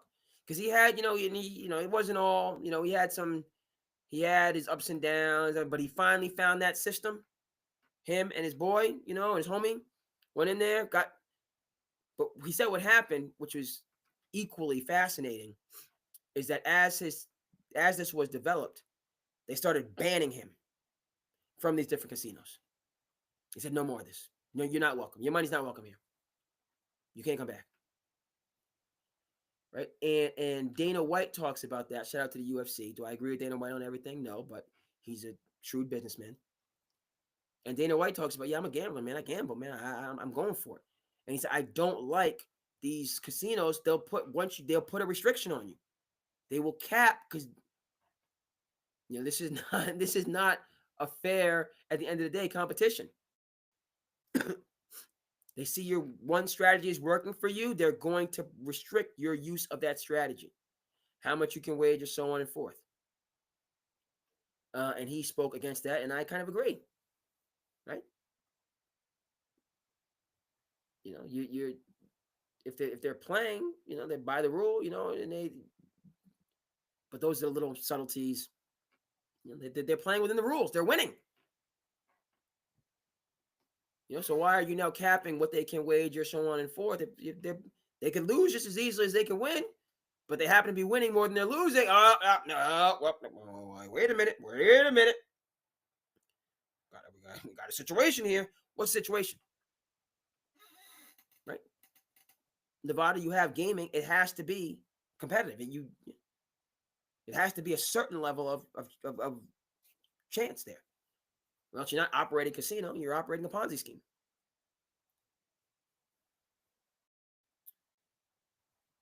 But that is what casinos do. Back to Malik Beasley, folks. But you can't tell me that the leagues, the NBA specifically, that have these partnerships with the casinos, the gaming apps, they're not using the same calculus. Meaning they know full well who's winning and how much you're winning. Okay? And they're focused now on you. You got their attention. First of all, they're just upset that you beat them. A, fair and square or not. But they're hoping, that's what they really want to find, is some underhandedness. And that's what they pick up on because people get greedy. Okay, you've been betting 10 and 20 and 50. Now all of a sudden you bet $5,000 on this guy's prop and you hit? Oh, we're going to look further into this, you know? There is a chance that but there's also a chance that, the fix is it. And so that's how the Jonte Porters, the Malik Beasley, the Terry Roziers get on people's radar. And if not the individual themselves, by the way, we do remember that Shohei Ohtani was linked to gambling, but we'll just leave that, there, mention it. But, this situation, and people say, well, we come from nothing and my homies, and I got to look out for my people. You know what I'm saying? We got to get it. You know what I mean? Got to get our skrill out. Okay. But the other side of that is the casinos don't care. Right? You came onto this app. By entering the app, you already gave us 20% of everything. We're taking the rest. We want you to stay longer and longer so we can get more and more and get you out of here. All right, to get the next individual, some would say sucker, to do the same thing. That's what we're doing. You might see all of the, right? You got all this stuff here, best sport, all of the highlights, and we smile at you, and we show you beautiful people, and we tell you that this is all you're entitled to all of this. We mean none of it. We get you up in here, okay? And we take in everything.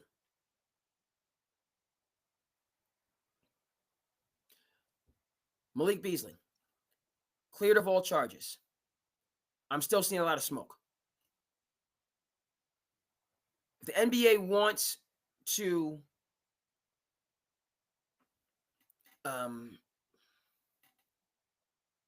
how do I want to say this? Right, because the NBA, we do have instances, going back to Donaghy, where games, Sacramento Kings 0-2, okay? Some questionable calls that extended their series. They had the Lakers on the ropes for the Lakers to get to that third three-peat. Right? We go back further than that. The Milwaukee Bucks in 0-1, battling with the Sixers. And people like Ray Allen saying the NBA doesn't want these small market teams. The NBA wants Lakers, Sixers. The NBA wants Lakers, Nets. The NBA does not want Kings, Pacers. Okay, talk about Draymond Green and that suspension, that very convenient suspension to get that series to 7 games. Never mind the fact that Golden State was up 7 points going into the second half. J.R. Smith got hot, hit a couple threes, right? They caught lightning in a bottle. I don't know why the heck Steve Kerr was subbing Festus Ezeli in and out of the game down the stretch. That's neither here nor there. Instead of just playing the death lineup, it is what it is.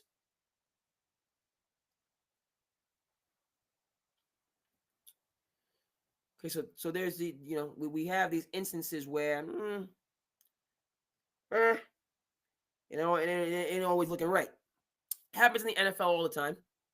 Remember, the Chiefs were winning, and Patrick Mahomes, could have scored a touchdown, and he slid to run out the clock, which helped the score to be within the spread. Right? You could have just scored the touchdown and won the game, just with the margin of victory. No, I'm going to slide right before I score the touchdown, and now the spread, is interesting, very interesting. Where people will say the NFL is scripted. The word they're not going to say it's scripted. Not too different than the WWF. I don't acknowledge WWE, WWF.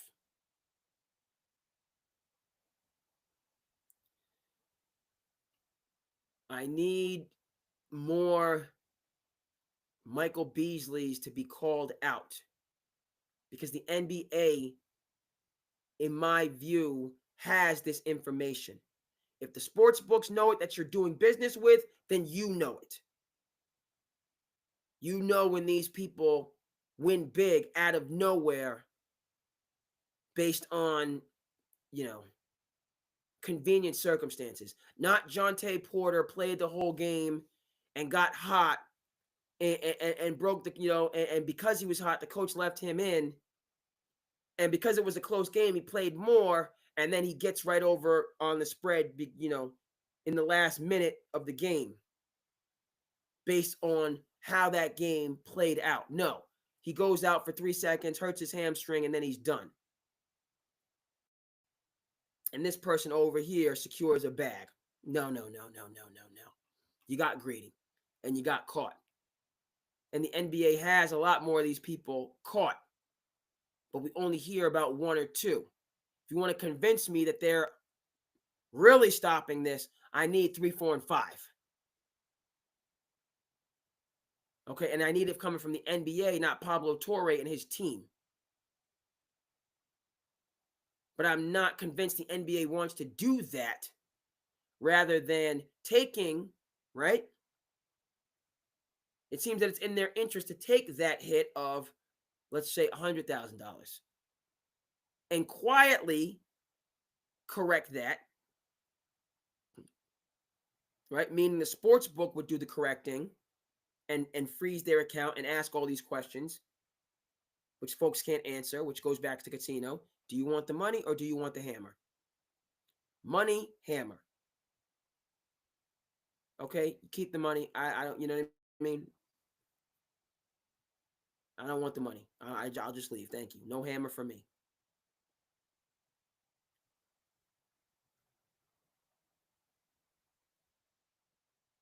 I need to see the NBA doing this more. I don't think I'm going to see the NBA doing it more. I think what happens is these leagues take the minor hit of $100,000, but that's only $100,000 that we took a hit, but we bring back millions on these other prop bets that we're just destroying you guys on.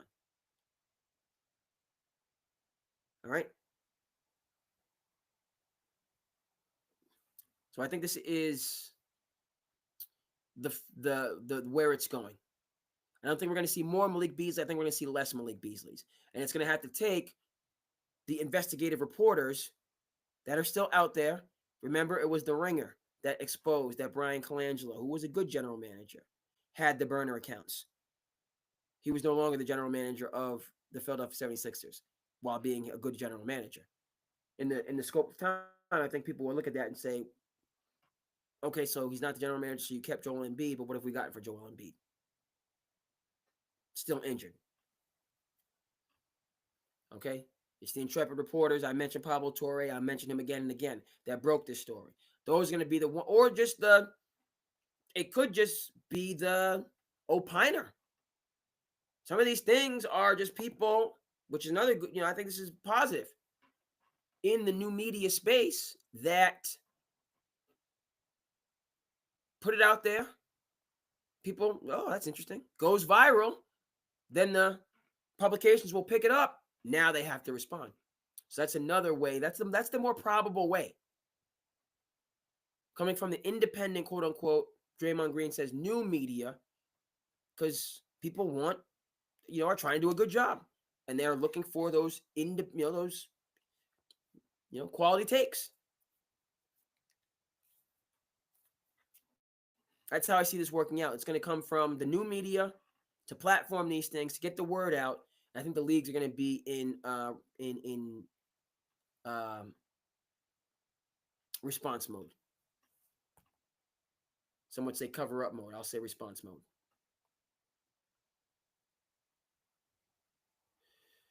So on and forth. All right, so Chris noted it. Take a look at the situation with JB, his dad.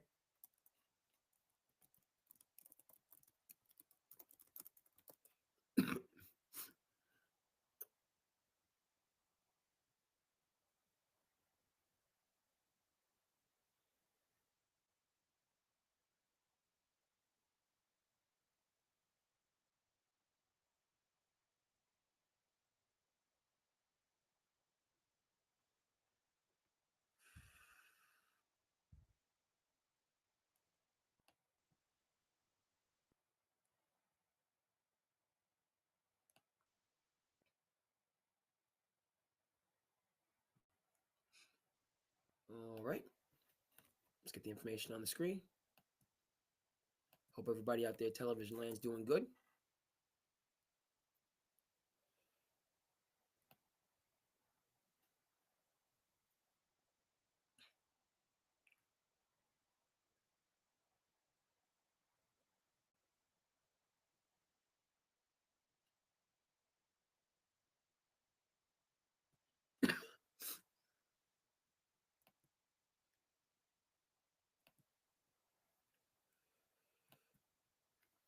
All right. Let's talk about the incident. It's a parking space. Car might have been hit. I love to drive, get out there, hit the open road. Parking lots are, you gotta watch yourself more so some of the parking lots than you do on the highway.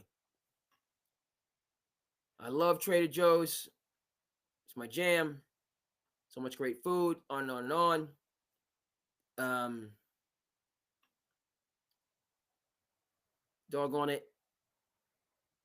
That Trader Joe's parking lot is tough.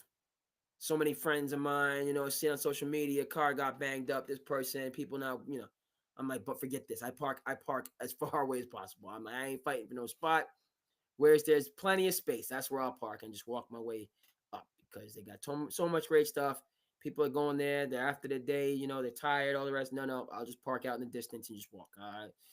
That doesn't mean that much to me.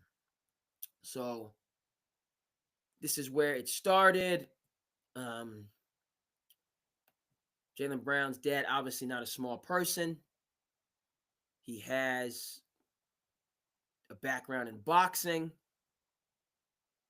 And it became a physical altercation. He used a weapon and he stabbed somebody. So, he's facing attempted murder charges. As I haven't heard any reporting about the individual being in life-threatening condition, or it appears to be in stable condition. The last that I heard, which is fortunate, and hope that he makes a full recovery, and that's the most important thing.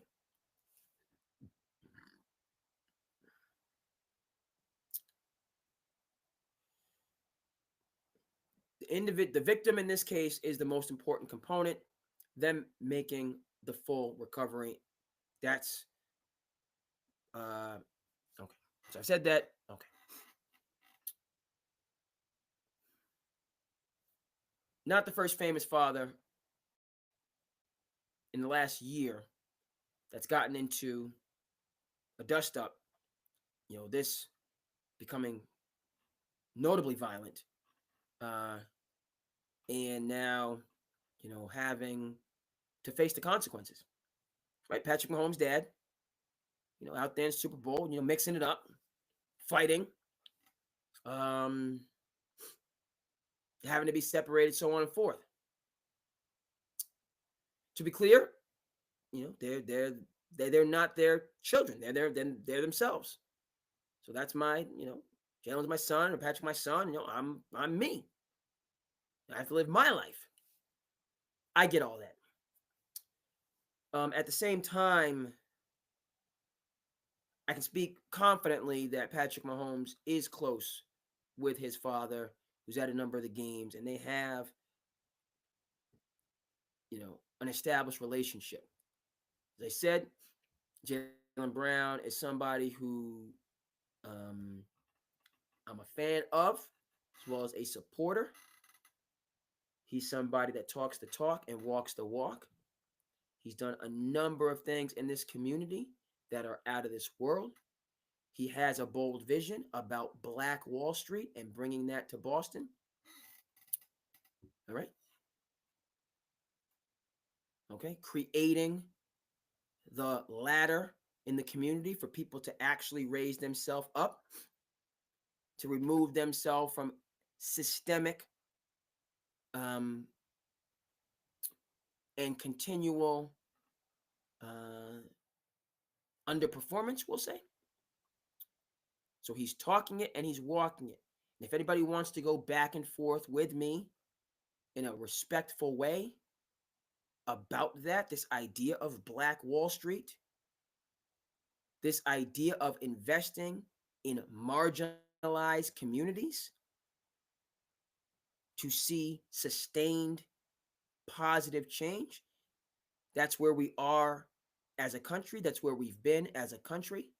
And if you'd like to have a respectful and considerate conversation, I'm here for it. But I'm telling you right now, I'm 10 toes down with Jaylen Brown in terms of what he's talking about, because it's what needed and it's what works. It's what makes neighborhoods and cities and states and the nation better. My country, 'tis of thee, sweet land of liberty, of thee I sing. I'm open for all of the conversation. If you're for it, if you're against it, doesn't make you a bad person either way. There's not going to be any virtue signaling here. There's not going to be any demonizing here.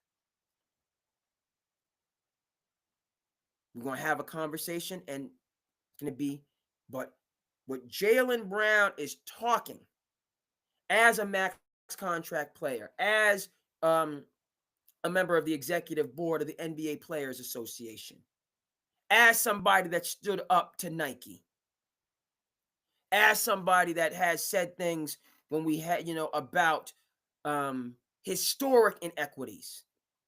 It was a wonderful thing where Governor Healy, Mayor Wu, Prince William and his wife were at a Celtics game.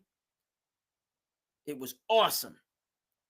And during the Celtics championship run, it was wonderful. At the same time, certain members of the Celtics team, it was great. Said, look, something? It's great to have, but the history of colonialism, want to talk about a strong word, a strong genocide, which is a part, not all, but a part of the history of colonialism. Some Celtics, including Jaylen Brown, said it's good that these, the Prince and Princess of England were here. It's good for the Celtics. It's good for the city. It's great. Okay. But when I think of colonialism, these are the other things I don't stand with, and that need to be remembered so that we don't ever go there again. Okay? That's, of course, why you study history, to learn from it and to improve, and so that you do not repeat the tragedies of yesteryear. All right. So JB is going to, right? He's an intellectual, being on the chess team at Cal, all of that stuff. And he conducts himself within the world of ideas, and he does so, right? I'm not just going to take what you give me and be happy and not want to reinvest, and platform things that I believe in. So Jaylen Brown upholds the valiant and valuable legacy of Bill Russell. He upholds that legacy into the 21st century. It's a beautiful thing. And I'm going to come back to this, folks, because what his Theus Foundation does, the time that Jaylen Brown spends, yes, Celtics didn't win a championship this year. My cousin's son, who's a year older than me, his son is going to be a senior. Okay? Went to a tournament at Dano Barrow's facility, which is in Stoughton, basically an hour from the Cape. Okay? In memory, this tournament was in honor of Terrence Clark, who was a standout player from Kentucky, who was getting ready to be drafted into the NBA by the Boston Celtics. Died in a car accident before the NBA draft. Adam Silver stood tall at the NBA draft, and the NBA drafted Terrence Clark into the league. That was class. That was a powerful and beautiful moment. As painful as it was. I commend Adam Silver and the NBA for doing that, and they've done it with other players that have had medical situations, so on and forth. It's class. It was awesome. So this T. Clark Foundation and these T. Clark initiatives, Jaylen Brown leads those through his Theus Foundation, and he shows up. He was at the Dana Barrow's facility with those kids. My cousin's son put it up on his social media. It means the world to them. It meant so much.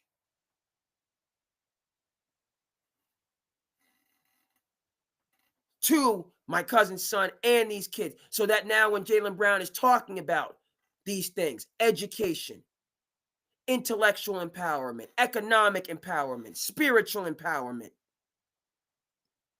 when he's talking about these things, he's now got some skin in the game. He's out in the community there. Him, the person. He could be on a beach in Ibiza right now.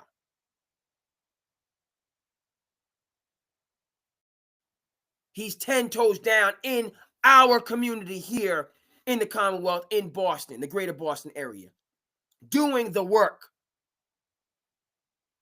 It means so much. All right? His mom, his brother. Shout out to Terrence Clark.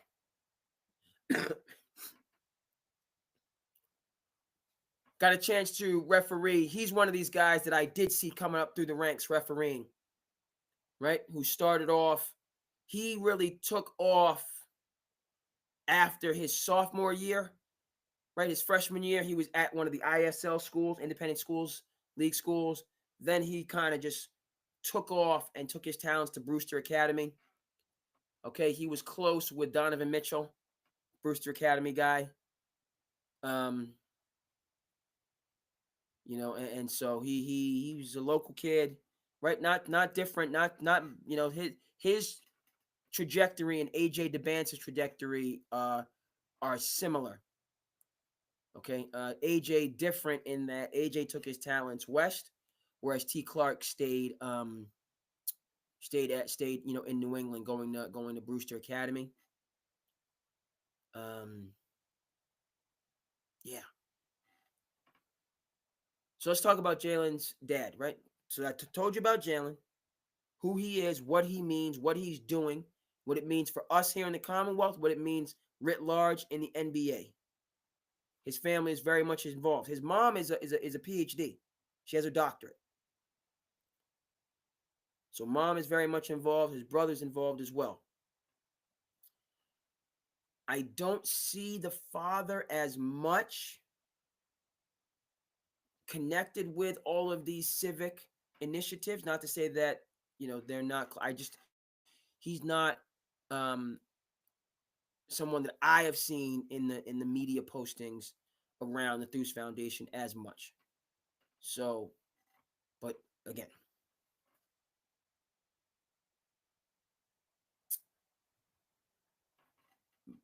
I am going to say my feeling is that there is a relationship between Jalen and his father, and Jalen will support him in this situation. As the case proceeds, and there's charges, and we'll see how it goes. But I do feel that Jalen will be supporting him.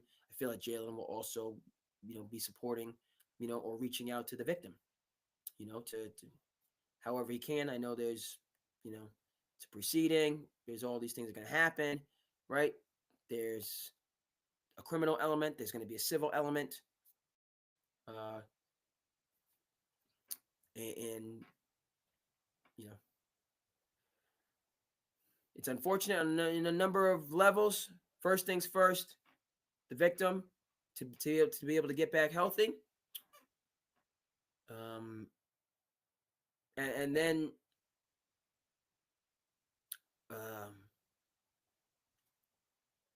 Marcellus, you gotta get yourself in a better place. The macro consideration is that this is not like I'm not calling out any more names, but we've seen where the relatives of superstars have problems. Okay, and with that, it means you got to keep working, right? The famous story, Charles Barkley on the Dream Team '96 in Atlanta, playing with Grant Hill when Grant Hill was in his prime before the injuries. We never got a chance to see the Grant Hill that we should have in his really prime years because he had the injuries. Nonetheless, he finished his career. I believe he made an All-Star game. Came back. Double check that, and then certainly handled himself business-wise, not having gotten. Really missing out on at least a third, if not half, of what he would have earned in the NBA without the injuries. But he's conducted himself and managed himself with class, having a net worth of $250 million and being the director of Team USA.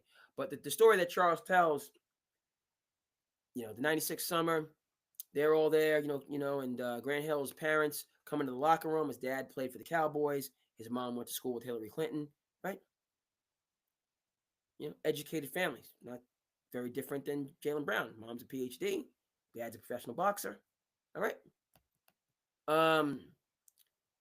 But they were, talking, and so Charles is like, so what's going on? He's like, hey, we're here now, but we gotta go to work. Charles is like, what are you talking about going to work? Didn't your son just sign that deal with Fielder? What are you talking about going to work? They said, Charles, sit down. They said, Charles, we got to go to work. Charles, what are you talking about working? Your son just secured a bag. You ain't got to work. Charles, sit down. And he remembered this. He said, look, like I know you're making money for now, but in order for this to be generational, in order for this to truly, right? Chris Rock talked about it. Oprah is rich. Bill Gates is wealthy. There's a difference. Now, Oprah is, right? Oprah's a billionaire. More money than you'll ever be able to spend. When we talk about wealthy, Steve Ballmer has hundreds of billions of dollars. If you have 1 billion, you're obviously set. We talk about folks that have hundreds of billions of dollars. There's rich and then there's wealthy. Athletes are by and large rich for a time. Sat Chuck down and said, look, first of all, understand this. All these people that you're trying to do, and I understand that, so on and forth. If they're not working, it has to be a balance. It has to be a balance. And this is nothing against anybody, so on and forth. But it's got to be a balance. Because at a certain time, you're going to have to draw a line. They said, look, Charles, the first time you say no, they hate you. First time. You're doing all of this for all these other, and I get all of that. They told him it has to be a balance, and you need to understand that there's going to be a time you're going to have to say no, and if they really are with you, they're going to have to understand that and work with you. What did Charles say years later? That's how it played out. with the majority, not all, but a majority. As soon as he couldn't do everything they asked, relationship all but over.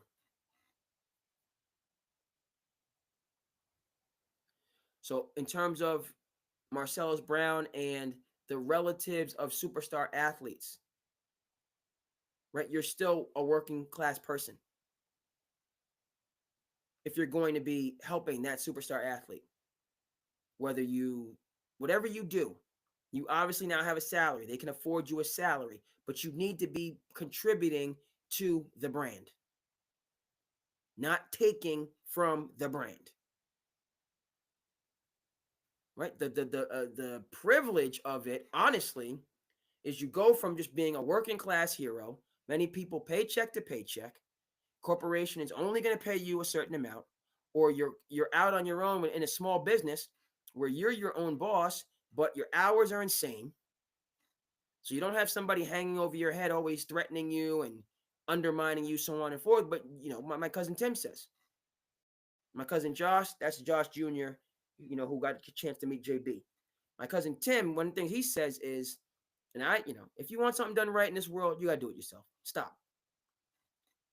It's not the system. It's not the man at a certain point. You want something done right, you got to do it yourself, period, end of story. So you're that small business person that's just grinding crazy hours to make it happen. But once you come into that generational wealth, what you should remember is, okay, now I got that cosigner. So yeah, I'm working crazy hours at my small business, but he's coming in and investing, so now we can expand.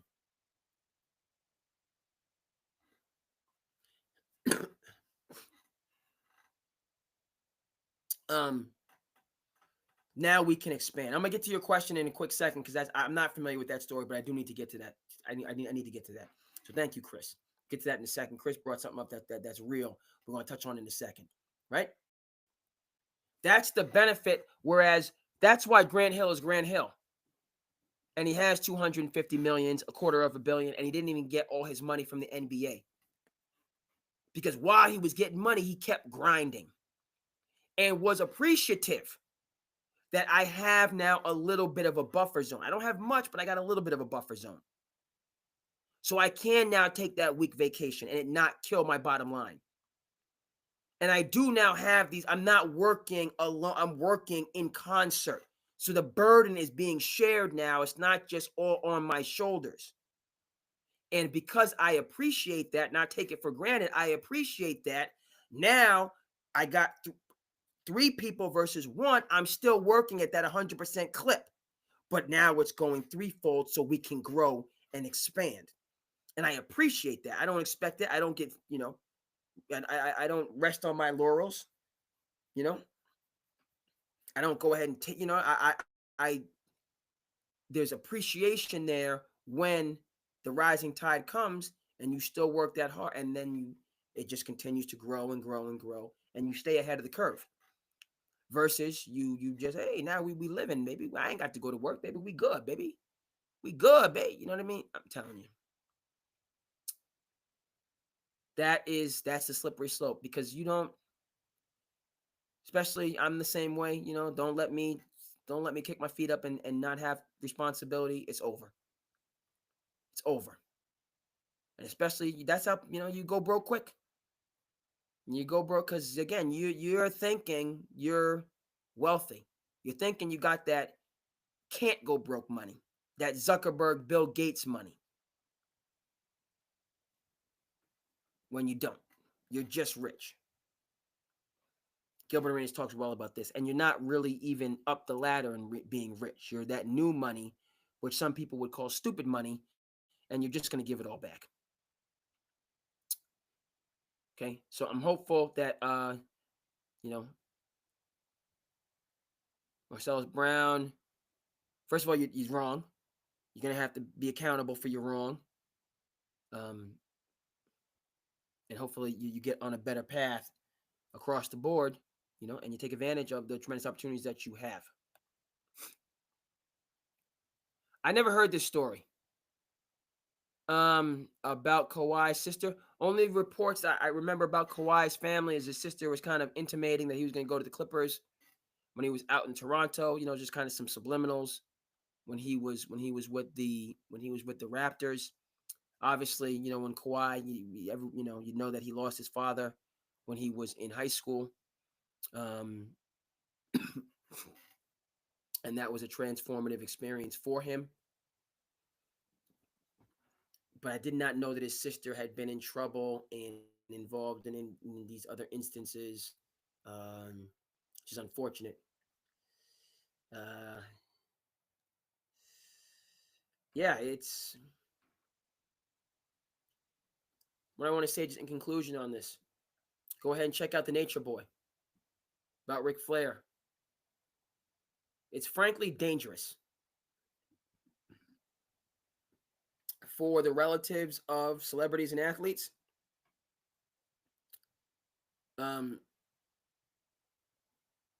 It's dangerous because you have to continue to, right? You're not, nobody here is, first of all, it's not that much money in the aggregate. That's first of all. It's not much money overall. We're talking about this money has to stretch for 40, 50 years. Never mind the cost of living and the cost of everything in this country. So you're not rich, A, and B, so you're not rich. This is a once in a lifetime. Like, you have to catch that lightning in a bottle. So you got to be ready when the tidal wave comes to take that energy and apply your, with it so that you can, only thing that it gives you really is that bit of security in the 9 to 5. Whereas, yes, you can now take a week, not a month, a week, but be happy with that. Because previously you couldn't take any time, right? Or you don't have to be perfect. You can have a bad month and it doesn't hamstring you. You can go down 4,000, 5,000, 10,000 this month, and it's not decisive because you have now a quote unquote cosigner. I know that's a real estate term, but you understand what I'm saying. That can provide that gap funding. So I'm down 10,000 this month. I'm going to keep working, get it right, and I'm going to go up 20,000 next month. So you can now, what do they say, buy the dips and all that stuff? Those dips now, you can sustain yourself through those dips because now you have. But that's really it. It's not one of the things that I come to understand. Because I was like, oh, this person's rich. They don't. That's not how they became rich. That's not how they're going to stay rich. Is giving money away. It's one of the things that rich people, wealthy people understand that regular, myself included, don't understand. I did not become this way by just giving without receiving. A. And I'm very aware that if that's how I conduct myself, I'll be right back with you. And that's not happening. Okay? Versus, what is it? 5, 6, 7? 5, 6, 7 out of 10 people. It's over 50% that win the lottery are broke again.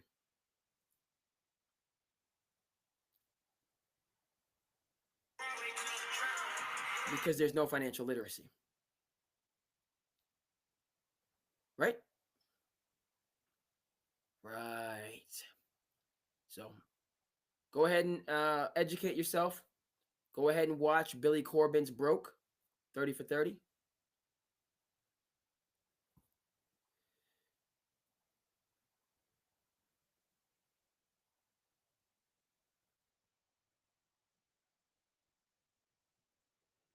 Go ahead and watch these things. Appreciate these things. Yeah, Billy Corbin, 30 for 30 broke. All right, it's time for Slice of Life, folks. It's time for Slice of Life. We have reached that point in the program.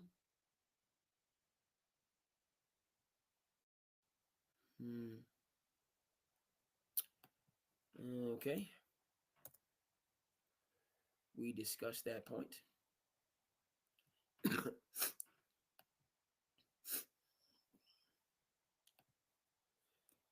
All righty, so let's get into this.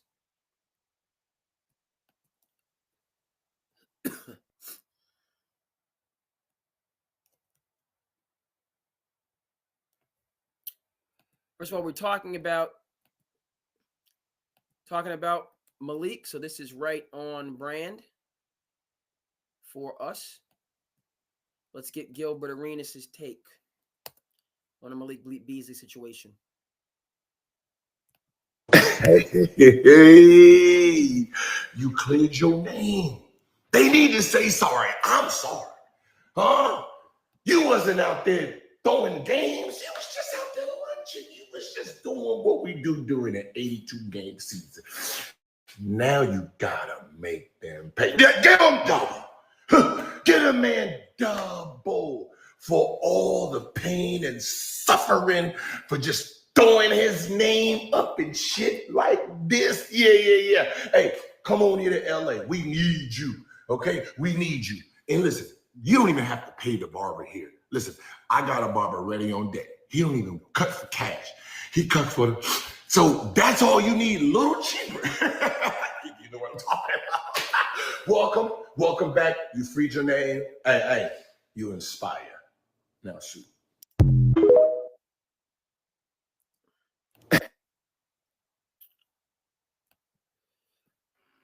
Gil took it to another level. Yeah. Pain and suffering, so on and forth. Right? Now, again, if somebody is just reporting, that's one thing. But if somebody took that further step to besmirch his good name, or so on and forth, there might be possible retroactive or responsive might be a better term, litigation. You can take a look at that. Malik Beasley's other stance might be, I want to get past this. So he has the opportunity to come out swinging and kind of go at whoever, whenever. Also, he might want to say to himself, I don't ever need to put myself anywhere near this situation ever again. And so he has those two. We'll see. We'll see what he chooses. I think he's more likely to say, all right, let's keep it moving.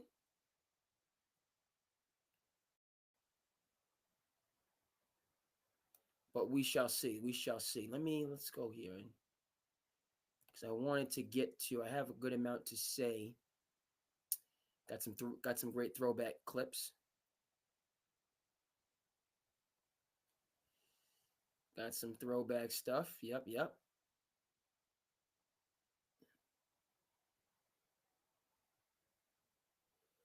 But I saw a Big Perk. Was this Big Perk?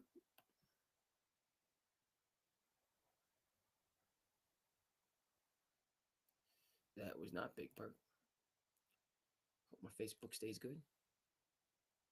All right. Sometimes when I go, okay, that's not. Yes, here we are. Want to get into this, talking about the process. You have plans on playing basketball past high school at any level. Regular public school is not the answer. They're wasting 3 hours of their day doing at their school that's not benefiting them, and they're getting behind the 8 ball. Athletes around the country, those top tier players, the ones that are taking basketball serious, they are either in homeschool or prep school. Math, reading, writing. The other part of your days need to be dedicated to working on your craft. Because if you're not, you're going to be behind in the game of basketball. All right, I'm going to play devil's advocate. If you can't wake up in the morning, get your work done, go to school, go to practice, do it the old school way, I believe you're not going to become a well-rounded person. Now, listen, first 2 years, you can go to regular school. If you're nice like that, then do what everyone else is doing and moving their kids to these prep schools. But to go 4 years to prep school where your whole value as a human being is basketball, I think is dangerous. Why? I'm saying that's dangerous for their personality because, man, all these young kids are dealing with mental health because their whole value is basketball. They've never had, I like science or I like art. I've never had a chance to spend time on that. It's only basketball. So that's where they find their value. Man, listen, I'm just saying why all these young kids are having mental health issues. First 2 years, if you're nice like that, they are going to find you and you will be able to go where you need to go. To just send somebody who's in 6th grade to school, I just don't agree with that. If you have plans on. All right, so 2 strong takes that had something to offer. So we're going to work backwards on this. Channing Frye is 1,000% right. I keep saying it. Go ahead and check out the Marinovich Project. Or go ahead and check out Hoop Dreams if you want the long form. Or check out At All Costs. It's not a basketball player who happens to be your son or daughter. They are your son or daughter that happens to be a basketball player. All right? And in this skyrocketing realm of youth sports, whereas youth sports is now a $40 billion a year industry, equivalent to the gaming industry, $40 billion a year.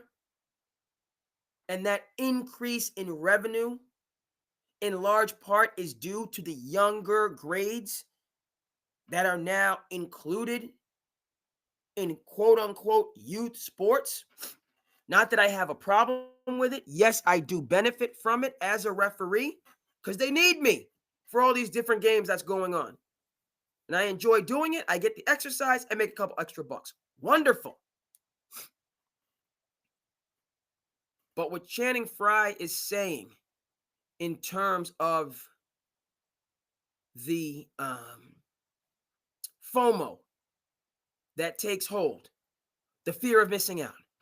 Well, this kid's going to this camp, and that kid's going to this tournament, and this kid's going to this prep school, and I got to do it. And I don't have any other option. I have to do it to give my kid the best chance to make it. I have to. Keyword, have to do these things is a fallacy. Dead wrong. So let's start right there. Now, whether you choose, it's a fallacy. Let me park it right there and clearly explain why. Not just because I went to prep school as a postgrad and can tell you what that experience was.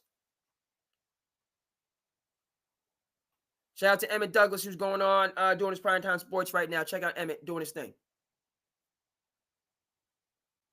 Yes, the prep school experience is beneficial for some players. It's not always gather ye rosebuds while ye may, while old time is still a-flying. Because this rosebud that blossoms today, tomorrow will be a-dying. It's not always the Dead Poets Society experience that you might think prep school is. It can be that experience. It is not always that experience. And there are negative experiences that take place in prep school. Okay? Let's get specific on this. All right? I'm in prep school. I love sports. I love books. I'm good. I can study. I'm around these D1 athletes. This is wonderful. I've never been the man. I've never gotten out of a game where I scored 30 points, looked at my phone, and had 15 unread messages. I don't have a full ride to a Division I school where they want to pamper me. where I can do everything, where I can just hang out and be me, and that's good enough. So prep school for me was more of a Dead Poet Society experience because I was a sports nerd. For the actual athletes themselves, a majority of them, not all, but at least half, were miserable. Some of them took the challenge. I need this because I'm trying, a lot of the players that were trying to get offers that saw this as their way to get that next offer, okay, then that's. But the players that had offers that were already ranked and, validated, a lot of them, these were undue restrictions because, again, in prep school, and I know things have changed, but the prep school model is you're going to bed at 9 o'clock, and I don't care who you are. You're going to bed. Lights out, buddy. Oh, you got a D1 offer. You're going to play for Bobby Knight. You're going to play for Mike Krzyzewski. Right now, you're at this venerated old money prep school. Go to bed. You're on our turf. Now,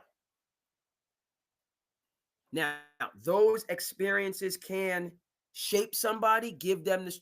It can be incredibly positive. And you do see those instances where players will come back and say how much they appreciated the coaches, holding them accountable and giving them those life skills. It happens sometimes. Other times, okay, these folks flat out rebel. They're not for it. They're not happy. They can't do it. They're having issues on the team. They're having issues being homesick. They can't, and they rebel. All right? And it doesn't always, get to a situation where you got destruction of property or people getting in each other's faces or anything physical. It doesn't always happen. At times it does. Not always. Okay? The point that Channing Frye is getting at is your son or daughter that's younger, middle school, early high school, right? If they want that regimented military-like, if that's what they want to do, but you have to want to do it, not be thrown into it. Right? And I'm talking to you about prep schools. What Perkins is talking to you about, this new generation of high school, the Montverde Academy, the IMG Academy, the Sports Academy. Okay, those structures, that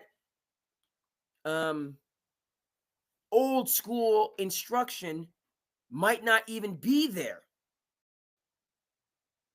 So you're just an athlete. The academics is okay on, we can, but you're not necessarily taking rigorous classes, which is part of the reason why these guys are able to complete a whole year, complete 2 years in the span of 1 year. Okay, they're not being asked to read Hamlet and write 10-page papers if they're going to somehow complete 2 academic years in the span of 1 academic year to be able to reclassify. That's not happening. So there's suspicious academic standards in play, which Perkins was alluding to. All right, but the other side of that, which Channing Frye is speaking on, is so important. You don't need to rush to get old. You don't need to rush to get old. I understand that you're a phenom. You're also 15. You look like you're 25. You're 15 years old. And there's nothing wrong. In fact, there's a lot right with you just being 15 for this entire trip around the sun. And you know what? There's a lot right about you just being 16 for the next trip around the sun.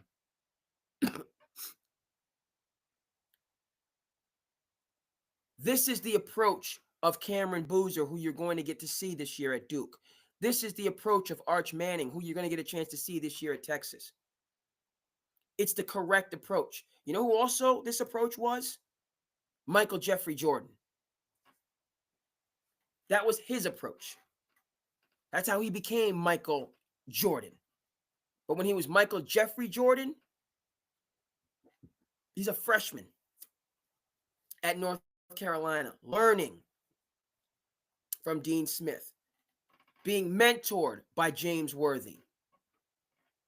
And when he did blast out of college after winning Player of the Year, because it was his time and leading the USA to the gold, you know who went with him to Chicago? Yes, his mother, as we learned in The Last Dance.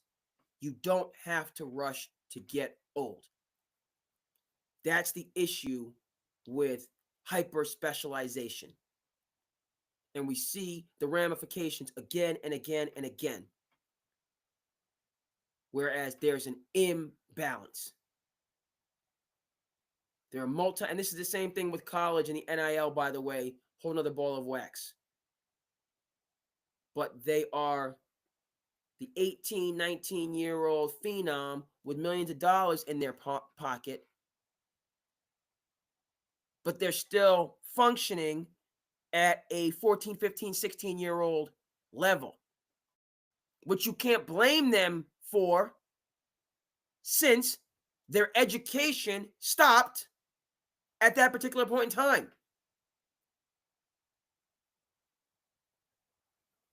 It's called education for a reason. You're learning and growing and failing and crying and picking yourself back up and succeeding and failing again. Right? Education, trial and error. And this idea that you're quote unquote falling behind because you're actually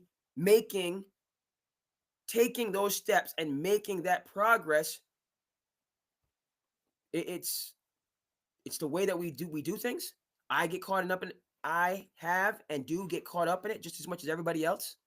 We all love the child, the prodigy, the sophomore who's going to do this, or the senior. We love to get just wrapped up in the world of potential and what it will be because it looks that way now. When in the aggregate, how many McDonald's All-Americans make the NBA? Exactly.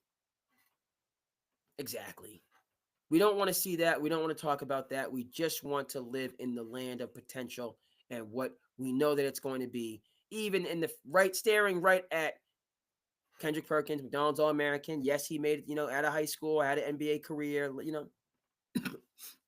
but he was the exception, not the rule of the McDonald's All-Americans.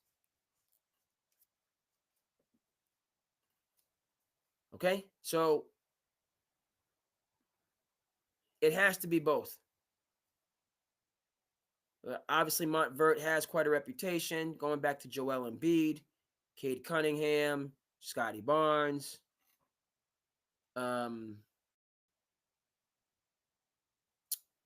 Cade, Scotty, obviously Cooper recently. There's a couple others on that team. Cade, Scotty, there were some others. And the reason I think Montvert is a little bit different from the sports academies is because Kevin Boyle is the coach at Montvert. Kevin Boyle was previously the coach, that's right, at St. Patrick's in New Jersey, battling against Bobby Hurley at St. Anthony's. All right, so he's not just some wheeler dealer. All right, coach at Oak Hill has been involved, been in it for a while. It has to be the right fit.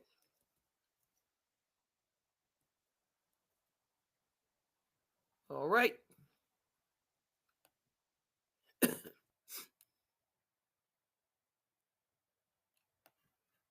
Talking about the process and the journey. We'll do a couple more of these. You guys, no, it's not it. I don't know why it didn't load as it should have. Here we go. Talking about phenoms. Leak out late this afternoon that Wagner is going to show up and make a rare appearance at the Jerry Dover Summer League tonight, and fans packed Southwest Tennessee Community College. Look at this. To see the guy who was last season's high school player of the year. At one point, the fire marshal had to show up and turn fans away. Wagner didn't disappoint. He was joined by fellow Tiger newcomers Antonio Burks, DeJuan Irwin, and Anthony Rice tonight, but Wagner stole the show, including that dunk that brought the house down with the fans getting into it. The Tiger players are playing sporadically during this summer league because they scrimmage every afternoon on campus, but Wagner wants to put on a show when he can. I feel good. It's just like this when I came out at Christmas time. I'm just trying to come out here and play. We're gonna have fun. I knew everybody up to play. That's why I came out here and played. We just got to play my game. Went public about a week ago and said he wants to come back. That's what he wants to do. But I sat him down and said, it's too early. If he has a great run from now through the NCAA tournament and he's in the top 7, 8, 9, 10, I've got to be honest with him and say, you got to think hard about this.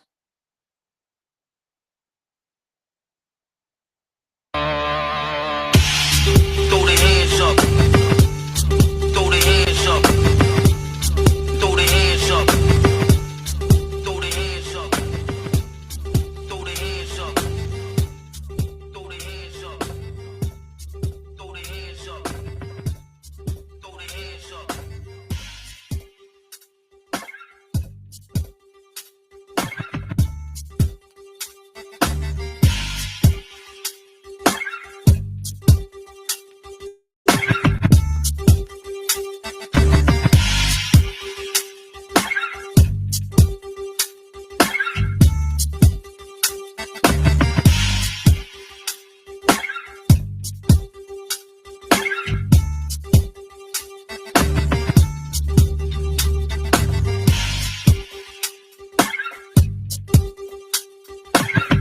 Word started to leak out.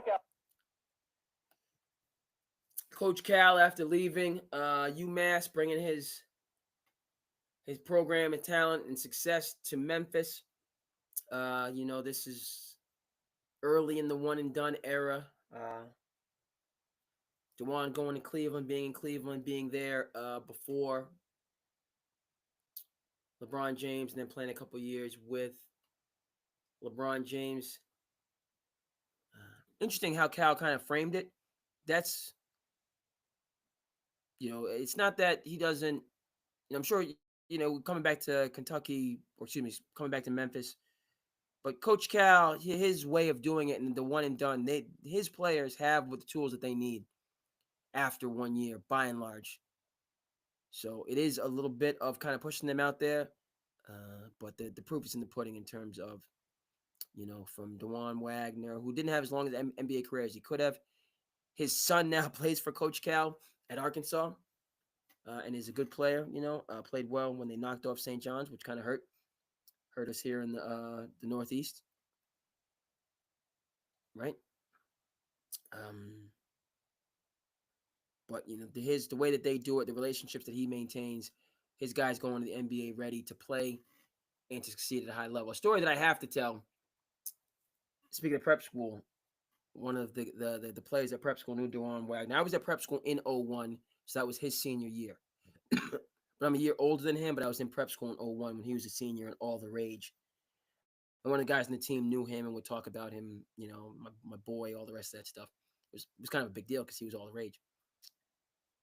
Scored 100 points, so on and forth. But the story he told, and it's funny that the coach at prep school was really close friends with Coach at prep school was really close friends with Coach Cal. Small world that it was. They were tight because Coach at prep school had played at UMass where Coach Cal, so they had a good relationship. I imagine they have a good relationship to this day. Cal's a big loyalty guy. Story goes that DeJuan Wagner's from Camden, New Jersey. blue-collar city. It's also annually either one or two most dangerous cities in America. That's just a fact. I know people from Camden, good people. I have family in Philly. Camden borders Philly, South Jersey. But it's just a fact that Camden is historically one of the most dangerous cities in America. That's where he's from. Grew up there, lives there. Dad's, Dewan Jr. lived in Camden. So right, Detroit, it's a city. People live there, grow up there, so on and forth. Has its rough parts, has its challenges, but it's a city, a lot of great people. So the story goes, so when Calipari is recruiting DeJuan Wagner, he shows up to the game at Camden High School in a mink suit. With a mink jacket. Right? You see the pictures. I don't know if you've seen the pictures with Magic Johnson in the mink jacket with all the stars around him, even though I think that picture is Photoshopped. Cal showed up to the game. He showed up to the game. He had the mink coat on. Place went bananas. Right? Cal's a dude, man. He's all right. He's Italian, come from a different tradition, but Cal goes to these communities of color. He come through. What's up, Cal? You know what I mean? He coming through with all that good energy. He said Cal was at the game, had the mink coat on. He's over there on the sideline. He's like, yo, that's my man right there. So, shout out to Coach Calipari, man. Came through, mink coat, and the rest is history. The rest is history. We're gonna stay in throwback mode. We're gonna go even farther back, folks. If you can imagine that, we're going even farther back. In a dogfight with Pittsburgh, Nittany Lion LeVar Arrington would figure large. In the first, Greg DeBolt punting. Arrington a tad excessive with the blocking, draws an unnecessary roughness penalty. And then Panther teammate DJ Dinkins comes to DeBolt's aid, and Arrington takes a swing at him. 2 personal fouls on 1 play for Arrington. I think this is appropriate, Penn State folks. only leading by 7. John LeVar Turman Arlington goes deep. out of the linebacker Penn State goes U. to the ball. Julius Dixon gets the ball. 42-yard touchdown. Tied at 17 with only 4.5 minutes left. Turman 316 yards passing. Penn State would answer. Any other Kevin linebackers Thompson out of Penn State? looking for Eddie Drummond. 51 yards later, they hook up on a great sliding grab. Backers? Drummond had 115 yards receiving. A field goal made it 2017. But Pittsburgh has one last chance. Nick Watts, no. Of all people, LeVar Arrington sticks a mid out there and blocks it. And Arrington is pumped, running to the sidelines. Later said, if Pittsburgh didn't make this a statement about being a rivalry, then I don't know what a rivalry is. As Penn State hangs on 27. Penn State in a dogfight with Pittsburgh, Nittany Lion LeVar Arrington would figure large. In the first, Greg DeBolt punting. Arrington a tad excessive with the blocking, draws an unnecessary roughness penalty. And then Panther teammate DJ Dinkins comes to DeBolt's aid, and Arrington takes a swing at him. 2 personal fouls on 1 play for Arrington. 4th quarter. Penn State only leading by 7. John Turman goes deep. Penn State goes to the ball. Julius Dixon gets the ball. 42-yard touchdown. Tied at 17 with only 4.5 minutes left. Turman 316 yards passing. Penn State would answer. Kevin Thompson looking for Eddie Drummond. 51 yards later, they hook up on a great sliding grab. Drummond had 115 yards receiving. A field goal made it 2017. But Pittsburgh has one last chance. Nick Watts, no. Of all people, LeVar Arrington sticks a mid out there and blocks it. And Arrington is pumped, running to the sidelines. Later said, if Pittsburgh didn't make this a statement about being a rivalry, then I don't know what a rivalry is. I bring that up. Micah. Backer. Linebacker U.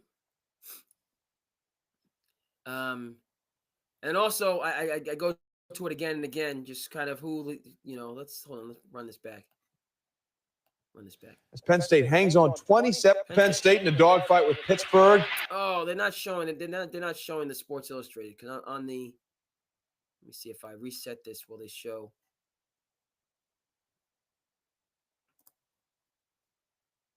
Yeah. Oh, we saw it just quickly. I can't capture it, but you saw the Sports Illustrated cover, right? Which I remember.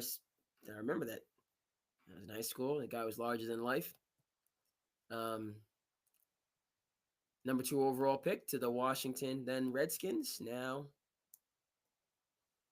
Washington Commanders. We're talking football and we're talking throwbacks here, folks.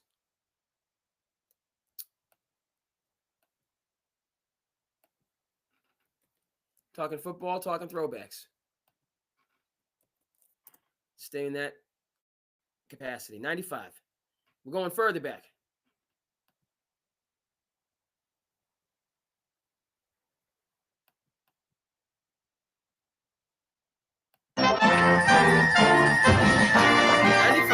Ray Lewis, linebacker, University of Miami.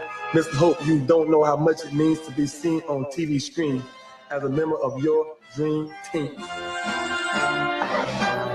Teddy Bruschi, defensive end, University of Arizona.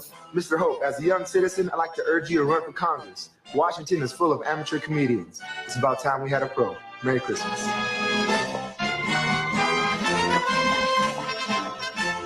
Jonathan Ogden, offensive line, UCLA. Merry Christmas, Bob. Orlando Pace, offensive line, Ohio State University. Merry Christmas, Bob. Keyshawn Johnson, wide receiver, University of Southern California. Ahmad, I've always looked up to you as a great receiver, All-American, Super Bowl champion, TV personality.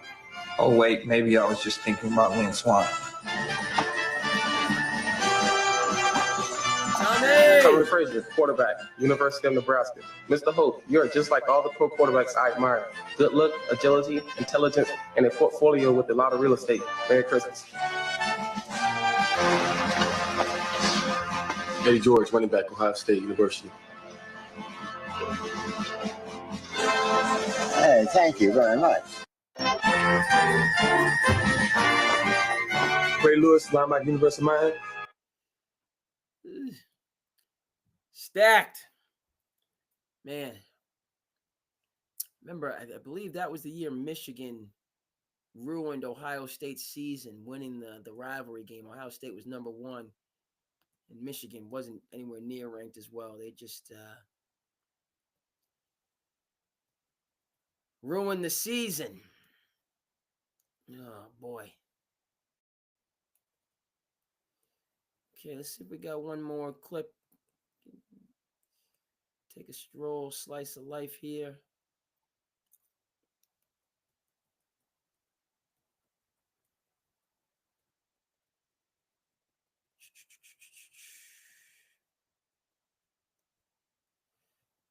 See, we got one more clip. We'll come back to hoops. We get ready to wind things down. Hold on. Yeah, this is it.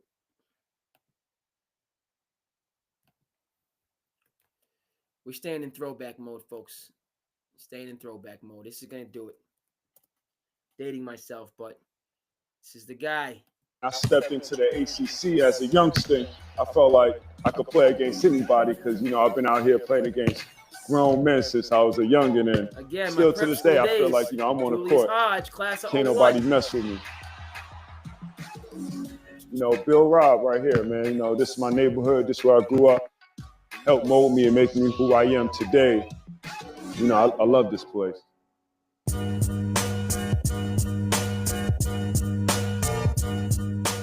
A trip home wouldn't be complete without a visit to St. Raymond High School, where Julius won 2 city championships and was named Mr. Basketball in 2001. Today is actually Alumni Day, so it's a good time to be back, and I'm going to enjoy it.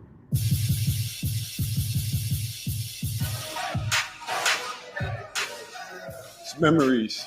This is where it all started right here. From Harlem, New York, to here, St. Raymond's High School in the Bronx.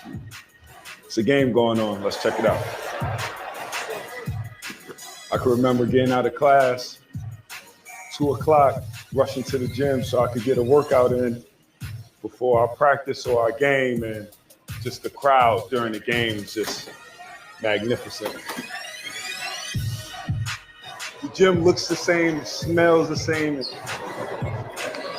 same sounds, getting ready for game time. And, you know, it brings back great memories. So when I stepped into the ACC as a youngster, I felt like I could play against anybody because, you know, I've been out here playing against grown men since I was a youngin', and still to this day, I feel like, you know, I'm on the court. Can't nobody mess with me. Yep. NC State had a good run. It's a good ball player. We're in throwback mode today. Throwback mode today, most certainly. But that's the way it has to be. Let's see here. That was gonna be the last one. I think we'll hold on.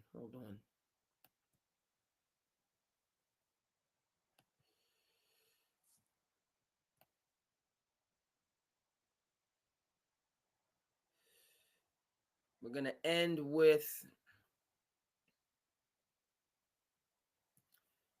we're gonna end with Julius Hodge. The main St. Ray's. He's from Harlem, taking his talents to the Boogie Down Bronx. Had to make that trip, right? Pursue his passion, pursue his dream. Sometimes that's what it is, right? The dream is not going to come to you. You have to go to it. You have to be willing, sacrifice, and get out there and go. Similar story from Chris Mullin, you know, another New York legend that had to get out there at a young age and ride the, you know, commute hour plus to get to school, and that just became, that's normal. So that built the work ethic, sacrifice, gratitude, so on and forth for him to, you know, to go forward, go to St. John's, be lights out, take his career to the NBA, Golden State Warriors, TMC, 92 Dream Team, Hall of Famer, and a good executive, a good basketball administrator. Got a chance to meet Chris Mullin. I have a picture of Chris Mullin. Signed autograph picture of Chris Mullin, you know what I mean? Keep to this day. So, process is the journey. Go ahead and shout out. Go New York, go New York, go. Even though you did my coach dirty, we're going to still rock with you. We're going to still stay with it. It's what it is. Hey, SandCity, coming to the conclusion. Stay with me. Go.